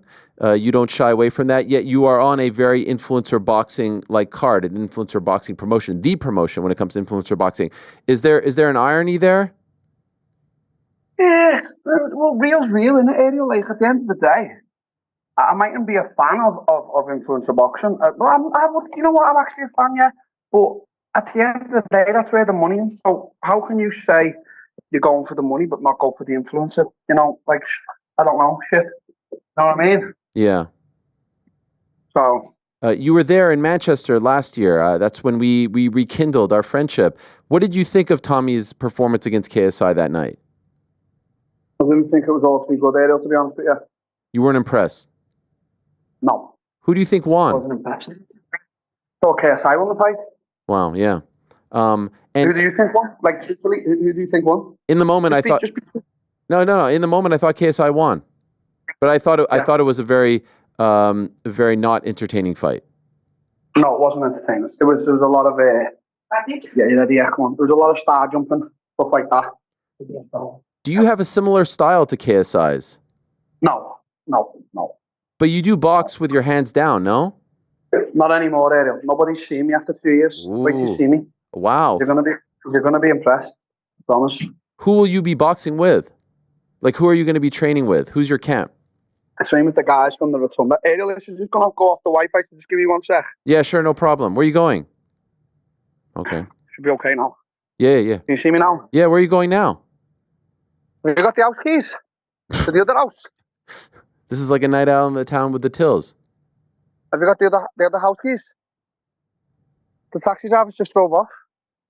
It's like a night out on the town with you guys. Yeah, but we're not drinking. Yeah. No taxi cabs? No Mallorca? Canary Islands. Ariel. Stop. Are you bringing my passport? No, sorry. Are you bringing my passport? Where are you going? It's kind of late there, no? Isn't it 9 p.m.? Yeah, I have to turn the heating off in the house because I left it on. Oh, because you're moving. Yeah, moving, Ariel. You're moving on up? Bigger house? Nicer area? Moving on down, my friend. What do you mean moving on down? I don't know. What does that mean? Life is good, though. Life couldn't be better, mate. I'm happy. I fucking got the right people who I need around me. What is this guy doing? You could use some of the gold that you were digging for to pay for the new house. The gold? I was digging for gold. What's me? Rich. Up here. What's up with you? I mean a bottle of water. This is incredible. This might be the best segment. Oh, sorry. Ariel. That was the weirdest thing. The bottle of water. I'm enjoying this. I don't know. Sorry, Ariel. No, I'm enjoying this. I'm letting it play out. What just happened? What just happened? So basically, the guy drove up the street and then come back and said, "You can't have the beer in the car. That's not beer. It's sparkling water. And he drove away. He just drove away. Who is it? An Uber driver? Yeah. What an idiot. Your reputation maybe is at play here. My reputation? Well, I don't know. Maybe he thinks you're drinking. I don't... Hang on. If he caught me about a week ago, Ariel, I would have been drinking. Did you drink last night? I saw you tweet a picture. Yeah, I was pissed last night. I was fucking bladdered, to be honest with you. Are you going to cut it out now that you're in camp? No, Tommy is that shit. I don't need to. What's the prediction? I think I'm going to break him in the later rounds. And then the plan KSI after him? You see me? I don't think KSI will fight me after I beat Tommy. Why not? Because I'll be too fucking ferocious for him. He'll know. What do you make of him saying you're his son and all this stuff? He never said that. He said Tommy was son. So I said, am I your son as well? And he nervously said, oh, I guess so. Nobody wants that smoke up there with me, Ariel. Any interactions with him? No. Not backstage or anything like that? No. I didn't see them. Okay. I'll ask you two more questions and I'll let you go. Media era where like Netflix wasn't around when Mike Tyson was fighting in the 80s and 90s. Like, what is like? Nakisa's a very smart man, so I don't understand why he's talking like that. So what? This is the thing, man. I've seen a Twitter poll of who would win in a fight if they were both in their prime. Jake Paul and Mike Tyson.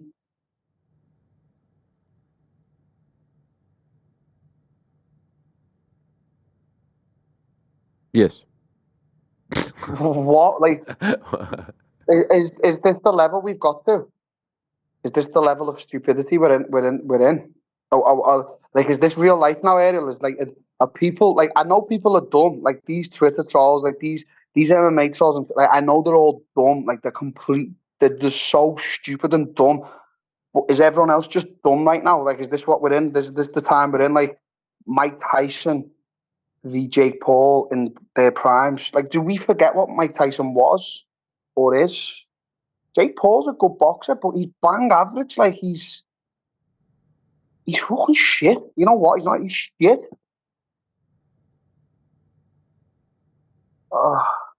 Is that a bucket list thing for you? Maybe not bucket list, but a goal for 2025. I don't know, Ariel. They're not going to fight me now, are they? Have to say these shit, are they? They're going to maybe leave me. I thought you were going to say they're not going to fight you after what you do to Tommy Fury.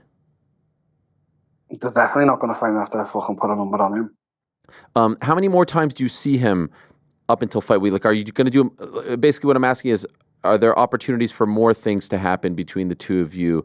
I've moved quite close to where he lives, so who knows? Uh-oh. Yeah, they don't live far from Liverpool.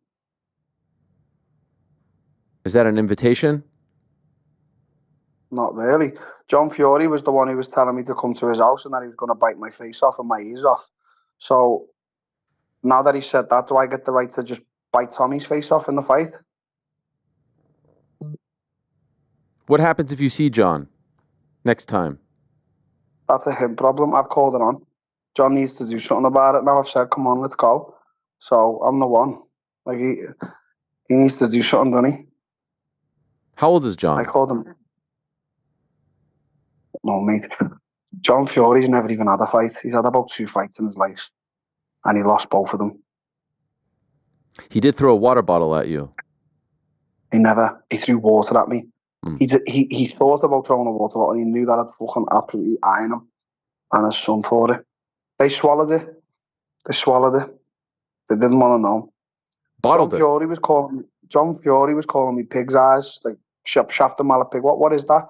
Like, does he raise pigs and does he fuck pigs or something, John? Has he got an obsession with pigs? What's all this pig obsession? Type in shaft a mallet on shaft a mallet pig on Google and it comes up John Fury. What's the obsession with pigs, John? What did you say? You said he had bread for brains or something like that? The IQ of a loaf of bread. Like you over bread. By the way, what's the beef with Bo Nickel? I feel like you're hard on Bo. Yeah, I am. Like, I'm gonna be honest. I don't like Bo's attitude. Like, we good. I don't like Bo's attitude. Like, he's come in the game. He's supremely confident, and I love all that.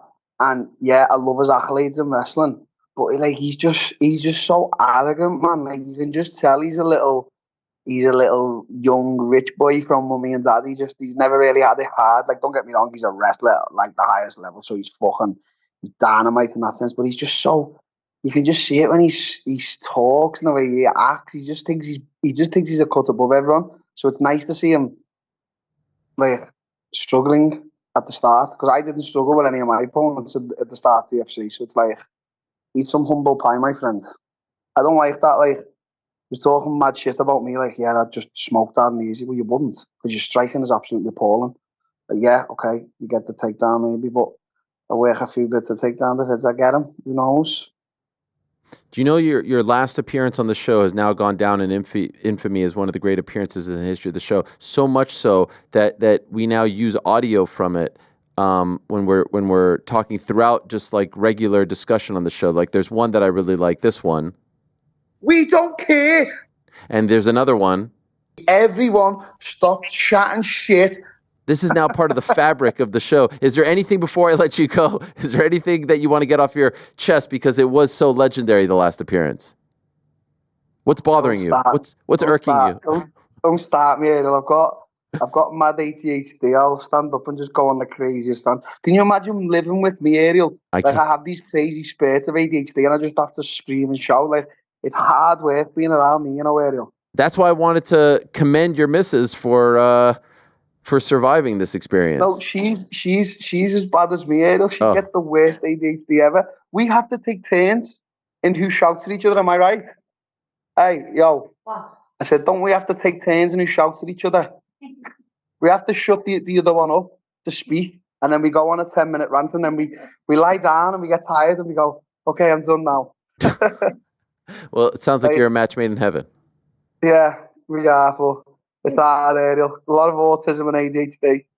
Well, God bless. Congrats on the new house. Congrats on the fight. And look, Ariel, I just want to say I always like to say these things, like, whether you like me or you hate me, and I know a lot of people do hate me and a lot of people love me, I'm not in this to fucking trash anyone's page, like, as a person or whatever. I just want to live a good life myself, Ariel, and just like make sure all my peers and my family are okay. I just want to make good fights, mate, and I've never turned down a fight in my life, whether it was in the UFC or outside of it. I've always fought the best, coming up short or not. Like, I've always put it on the line. So, people do need to respect me for that. Amen. 100%. I'm happy you're getting this opportunity. I'm looking forward to it. Should I turn up January 18th? Do you want to come? I'm interested. I think maybe you might need some backup. You need some muscle. You need some. Do you want to come to the after party? No, I don't do after parties. Do you want to come to my after party? I'm not really sure what that entails. Do you know what goes on in my after party? No, I don't. Tell me. I can't. Okay. Is it just big? It's just like a big party, right? Like, you guys drink lemonade. Ariel. Fuck off. Go on, Ariel. Thank you, Darren. All the best. See you later. Sound. There he is, the man. Darren Till. What a guy. If you could have him just move the phone a little closer so we could hear him a little better. No, I cannot. I cannot do that. It's looking very blue outside today. Is that me? It's overcast. Yes. Blue moon, you've got me standing above. Actually, I know why you did that, Frank. Why so?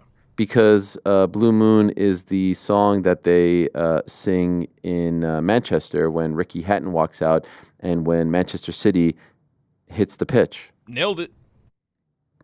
You going to that Darren Till after party or what? No, I'm not. I am not. I've never actually been to an after party. Oh, no. No, I've So never. first you call them afters. Yeah, yeah. It's like the new lingo for I it. honestly, I think in the history of my time covering the sport, I've obviously been invited to a plethora of them over the years. I don't know if I've ever actually gone to one. I think. Did we not have an after party last night? Yeah, that was a good time. That was a good time. We had some dim sum. Well, we had dim sum adjacent, according to. Wow, dim sum Jace we had? Wow, I didn't know this. According to Rick and Jordan. And Jordan told the wait staff. I love. Oh, yeah, Maybe one day we'll have real dim sum. He screams across the empty restaurant while the wait staff stares on. I love going to dim sum type places with Rick in particular because you see him like he really gets the I'm in my flex. element. He starts telling me like, "No, you're doing this wrong." I've completely burnt the top of my palate just for the record. Yeah, that was great. I actually watched you go in for a soup dumpling. Ade's like, that's hot, chill, chill, chill. Zoom down the gullet, boom, right back on This their is your plate. sign it's not dim sum because that's a Shanghainese dish. You know what he told me? He was like, the dough was good, but the chew was a little off. And then he like spit it into Oh a yeah, he was bowl. flexing on us hard. He also ordered like 18 different dishes. He's like, no, that's the that's the shrimp. There's I the was so pork. This hungry. is Got the into an OG. argument? Here you go. And then and then like they set down some dish and he's like, Connor, you want some intestines? I was like, some tripe. Where I draw the line. Oh man, I hope I didn't have that. It was No, you didn't have any tripe. Okay, it was good. A lot of pork. Can't partake in that. Hot. But listen, we had done a collective, I don't know, 5.5 hours of programming at that point. Continuous. show, Yeah. lots of planning, prep. There's nothing better than a big juicy meal after a long day of talking It was about great. combat sports. Great dinner, even better dessert. Yeah, No it was the dessert. best dessert. Didn't have yeah. any dessert. No, I came home and When you asked if there was dessert, and they're like, we actually have Chinese dessert. Like No, he goes- that he would goes, be yeah, no, I'm at a Chinese restaurant. That's what I want. I want that type of dessert. The waiter That's what I'm asking. Well, let me explain You it to have you. You Chinese noob. desserts if you want one of those. Yeah. What he and was then, trying to while you were like, actually, I'm kind of, and he's like, hold on, and he left, and then he came back, and he's like, I guess no dessert then, huh? No, there's nuance to what he's trying to say here, though. The waiter, that is, the Chinese desserts are not as sweet. They're not like all about like the sugary sweet. Like when we think of dessert, it's like this like ice cream, candy, cookie, cake. But how does he Chinese know that desserts he- are like that Ariel doesn't red bean. They're like I love red bean paste. I'm a huge. He offered you a red bean dessert. Yes, but everyone was making a whole big thing. What do you think? I'm some uncultured buffoon? Well, I I'm know not gonna answer that on the what? air, right? Listen, I actually am not going to lie. I don't think the latter of what you just said. When he did say red bean paste, I was like, I wonder if Ariel would like that. I adore red bean Wow. paste. Okay. I adore Noted. Let's go back mochi, tonight. red This bean is good paste. for Christmas, birthday gifts. There's a it's actually probably my favorite dessert. There's In a the entire world? no joke. Wow. My You kids didn't get Noted. this. He offered this to you. Noted. Yeah. At the favorite table dessert in the entire Ariel's world. And saying he's like, that we red were bean. You weren't like, talking shit and yes, couldn't- yes, the red bean. That's my favorite dessert in the entire I was world. feeling some You sort of way. I was no-sold it. feeling You Dude, self-conscious. I love tiramisu. If he had been like, well, we have an excellent tiramisu, I'd been like, I bring adore one, red plop bean. one right now. Yeah, I was feeling self-conscious. He Everyone said was red judging bean me. paste, and you were like, meh. No, there's a place called H Mart. Do you know H Mart? Yeah, of course. There's one near here. Bro, is there? Yeah. There is actually one near Union Yeah. Square. It's pretty incredible. My kids and I go and we have a field day. I get all the little red bean paste things. yeah. They're incredible. Wow, look Good at to you. know. I love This this. is good to know. love this for Birthday you. I love Christmas Asian Hanukkah. food. Are you? I'm coming over. We're gonna go to H Mart. We'll get all the food and come back. It's fantastic. We'll get all the red bean pastes. I'm actually a little bit insulted. I mean, No one so said am you I. didn't like You guys Asian thought I food. was just like I just a. wasn't sure if you'd love red bean paste. You thought I was a simpleton. No, I Well, didn't those are say your that. words. I don't. Yeah, I actually don't really love red bean paste. Oh, it's fantastic. It's I fantastic. mean, I've had it. It's The yeah, man was it's eating fun. scallion pancakes like they were made out of Oh, scallions. the scallion pancakes I will slurp down. I mean, those just go zoop, zoop, zoop like a vacuum cleaner, bro. Ade, first time ever having a scallion pancake. Shout out. Yeah, that's weird. I mean, that's a simpleton right there. I mean, I come on. disagree. I think He's gone Ade's for a very one day, cultured and he's man. already- That's No, going to he the actually drops. he wanted to take us to Nigerian Nigerian food. food. Next time he comes, it's guaranteed Nigerian food. I will admit I don't think I've ever had traditional Nigerian food. Meaning eating I with have- the hands. Well, I did eat a matzo ball soup with Israel Adesanya in the ESPN cafeteria, and he then very quickly discarded the spoon and ate it with his hands, which I thought I was love it. Respect. bold because it was a hot soup. You know, he's like, Listen, next time Israel Adesanya fights, Nigerian food with Ade. oh my God, that's the one. Now we're thinking. The question is, who goes to who? Either works, man. Yeah. I know he's dying to get back here. Oh, yeah. He wants to come every week. And I'm happy to have him. Also happy to hear that Chris Weidman versus Eric Anders has been rescheduled for UFC 310 on December 7th. That just came through the wire. First reported by our old friend Mark LaMonica of Newsday. So that's some breaking news, Frank. Yeah. So unfortunate that the fight fell through. It is taking place at 195 pounds, so a catch weight, not 185. They are running it back in just 2 weeks' time. I'm actually going to be in Las Vegas that week. I will be attending the World MMA Awards, and it's a historic edition of the World MMA Awards for two reasons. Of course, number one, going for number 15 consecutive in a row. That's what consecutive means. Oh. NBD. It's also the first time and the last time, I should say, that Uncrowned will not be nominated. Nice. So drink it in. A little too late. We got in I there. thought you were going to say the first time that you're bringing out the whole team. To Vegas. No, we did that already. For the awards ceremony. You guys got boys in the back on Thursdays. Yeah, I'm actually busy that weekend. Yeah. I'll be rooting from afar, though. And speaking of boys in the back, that goes down tomorrow at 1 p.m. Eastern. Right here on this channel. Thumbs up to the chat. Hey, do we have a new little thingy? We have a new little subscribe thingy, right? Has that been popping up throughout the show? I haven't seen it. It goes boing. Yeah. Oh, look at that. We're proper YouTubers now. Like, that's like an actual thing. Can we get the little click button? Like the little sound? You didn't hear it? We've actually now, we will have to change it to that you just made. And you tell us, Ariel, that we have the clearances. Do we have this sound? Yeah, we'll get that. And then there's also the... And then don't forget the ring. Like, ding. Bing. All those things are in the works, workshopping it. So please do keep subscribing. We're shooting for 250. There's been some talk that we're not going to hit it by Christmas, but I'm staying positive.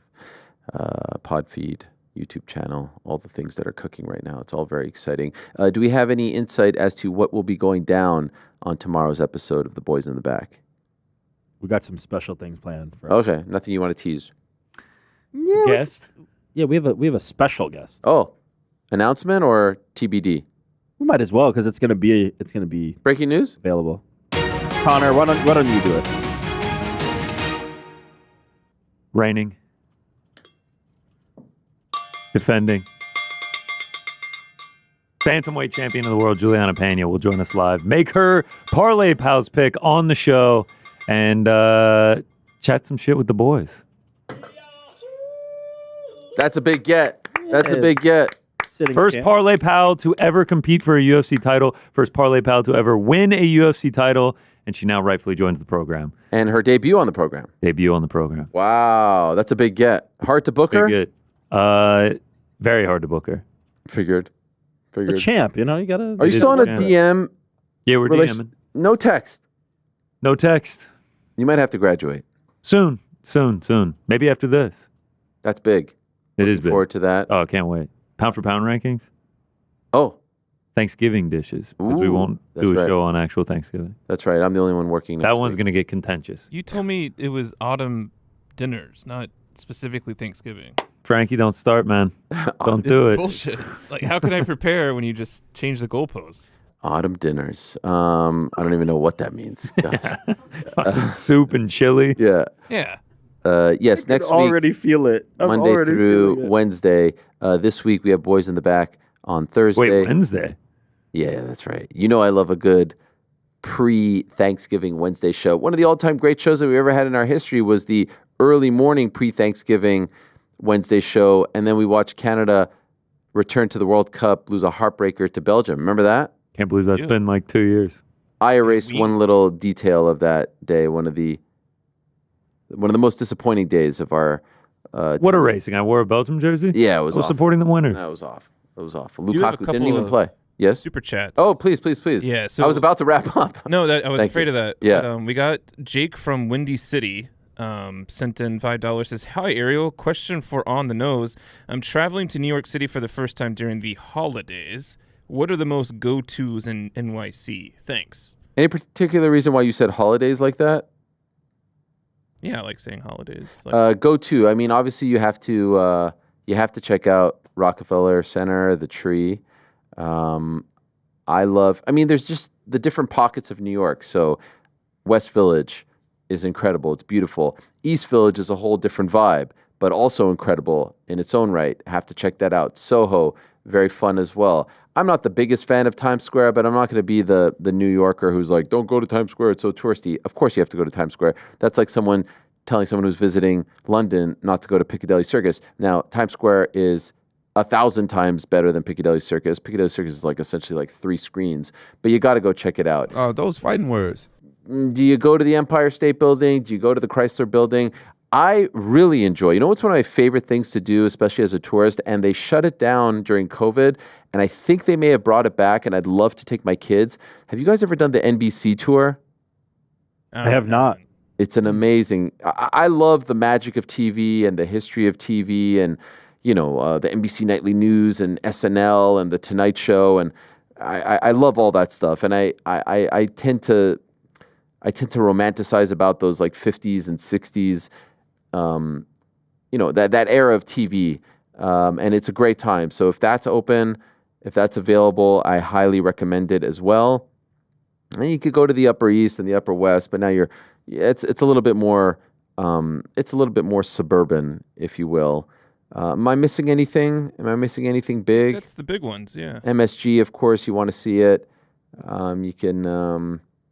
You can maybe catch something Radio City. Like those are the big Broadway. Broadway, Fifth Avenue. Go to Central Park. Take Central a walk. Park is fantastic. The Plaza, that whole area. If you're a Home Alone fan, so yeah, there's a ton. I mean, you can Things literally to avoid. Yes. Don't go wait to touch the bull on Financial District. Like, what's up with that? Yeah. And then the little girl in front of the stock exchange statue. Like, I don't know. I don't mind that. I think it's a cool thing. Well, because you didn't have to walk by it. Every Yeah. day. I think I just got tired of it quickly. I was going to say, this feels like you're some personal resentment from thing. where we used to Yeah. work. Yeah, you're literally being that guy. Yep. No, Hey, love Times Square is horrible, though, I do have to say. Yeah, but you got to go. Yeah, I know, but it's the worst. I know it's the like worst. the absolute Can I worst tell you place on actually my least favorite part of New York is like the Herald Square 34th Street. I just I'm like the 42nd Street area. Times Square way hate worse. it. Hate Way it. The whole 42nd Street area. What is bad about the Knicks play there? Madison Square Garden. I is there. adore What is- MSG, but it's just to me it's kind of an extension of that Times Square area, but like a little less. That whole Midtown is just the worst. We don't go above 14. Favorite part? Oh, West Village. Yeah. Absolutely love the West Village. Magnolias? The bakery? You ever have the yeah, banana pudding? It's To me, fantastic. there's nothing better than going to West Village, getting the banana pudding, and then walking around with it. You kind of snubbed our old EBS in the background in the window, man. An unbelievable building. I highly recommend people go. Especially at Christmas, the elf, Big Dog Works in the building. Here's the real New York tip: go to the outer boroughs. Manhattan's washed. Go to Queens. Go to Brooklyn. Find something better. Stay in Manhattan. That is such yeah, definitely go to like Staten Island. Yeah. No, see, I said like go play 9 holes. I said in 2 Staten specific Island ones. while I said Why I don't you go to said two Yonkers while specific you're ones. Go to Astoria. Yeah, no, that's not a borough. That's not. We a have borough, another Frank. super chat. Yes. Kobe, $5. In a fictional world, what tournament would you rather see? Heavyweight or lightweight?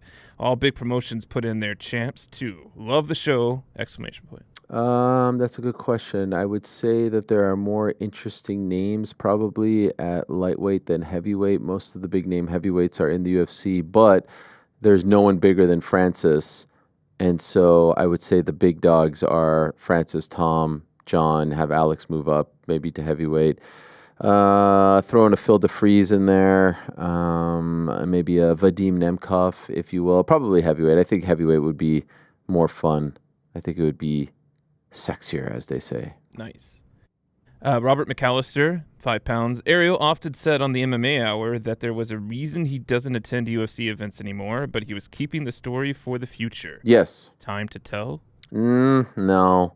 I don't feel like this is the time, and I don't really have the energy to open up that can of worms, if you will. But one day I will. I promise you, one day I will. And one day, I know people love this stuff. It's a funny thing. People love the stuff, and then some people say, stop talking about it. And I don't bring it up like now. I'm being asked about it, but people are obsessed with this. I could tell you about a lot of things that I've never really shared about the end of my time at ESPN, And then a lot of the time at Fox that I've never talked about. I mean, there's a litany of things which I probably need to start writing down so I don't forget. That being said, there are some people who probably say save it for the book, right? Highway to Helwani coming at you. That's why we got to get it written down. 2020 something. When's Sweet 16 coming out? Maybe 2026. I mean, 10-year anniversary. You just said Highway to Helwani 2020 something. I said something. It could be 2029, 26, 29, you know. Within the next 5 years, we'll have Highway to Helwani in bookstores? And the coffee shop. Ah, that'd be sick. And then I'd be done. I mean, it's Don't so want hard. to forget. Oh, go ahead. Yeah, no, it's just so much going on. I'm thinking 2030 something. 2030? Mighty Zan also gifted 5 memberships. You just got to love it. 'Tis the season. Everyone's doing it. Thank you. I do love the gifting, and thumbs up to the chat, but sometimes I feel like the gifting then all of a sudden lets in the riffraff, you know? Yeah, well, them's the breaks, as the kids say. Yeah. Anything else? That is it. That's it. Well, I appreciate everyone who contributed. Thank you very much. I didn't necessarily call for the music. I had more than I wanted to say. No, I'm kidding. I was done. Wow. Yes. Wow. By the way, we'll come... Hey, subscribe. Ding. Question for GC. What comes out first? Highway to Helwani or GTA 6? GTA 6. Is that a good one? I mean, that was... did I pop Eric? That was a hit. I popped Eric. Which son came up with that idea? I mean, that was a very relevant one. No. Who gave you that? Who gave you that? I see it There's no way. sometimes. I love you dropping in the bros like your kid. Yeah, he said, they say like, well, my kids they don't call me dad anymore. They just call me bro. Bro. But I see in the comments, I see sometimes like, I can't believe we got X before we got GTA 6. Yeah. I mean, that's a meme. Yesterday, my son said to me, bro, my teacher was glazing me because you were on Netflix. I can't believe we got That's a Ariel wild-ass Helwani. thing to say about Did your you teacher. even, I'm not even going to lie. Did you try to police that language at all, or just roll with it? I'm just saying, like, what level of glazing? Like, did she give you like 100? Oh, like, I mean, what- glazing It's like I think we need to, like- inappropriate phrase. Yeah, we need for to a 10-year-old to say. rein that back in. Yeah, you could police a little, or you could be like... Does he I know fucked what with it that. actually means? No, there's no way. There's no way. Well, And to say it about his teacher, who like, are we saying it's a bad thing because it's not a like the good thing. 5th word yes, in every sentence? I understand, but it is like the actual definition of You it might wanna is rein fairly that one in. inappropriate. Is it? What? No, Yes. see, this is the thing. It started inappropriate, but kids have taken it. Yeah, to it's like now the other it's word just- that I always use that Yeah, you say is inappropriate. Yeah, exactly. Listen, Same get thing. with the times, fellas. Get with the times. Thank you, Nakisa. Thank you, Darren Till. Thank you, Gable Steveson. Back on Thursday, same time, place. Peace. I'm out of here.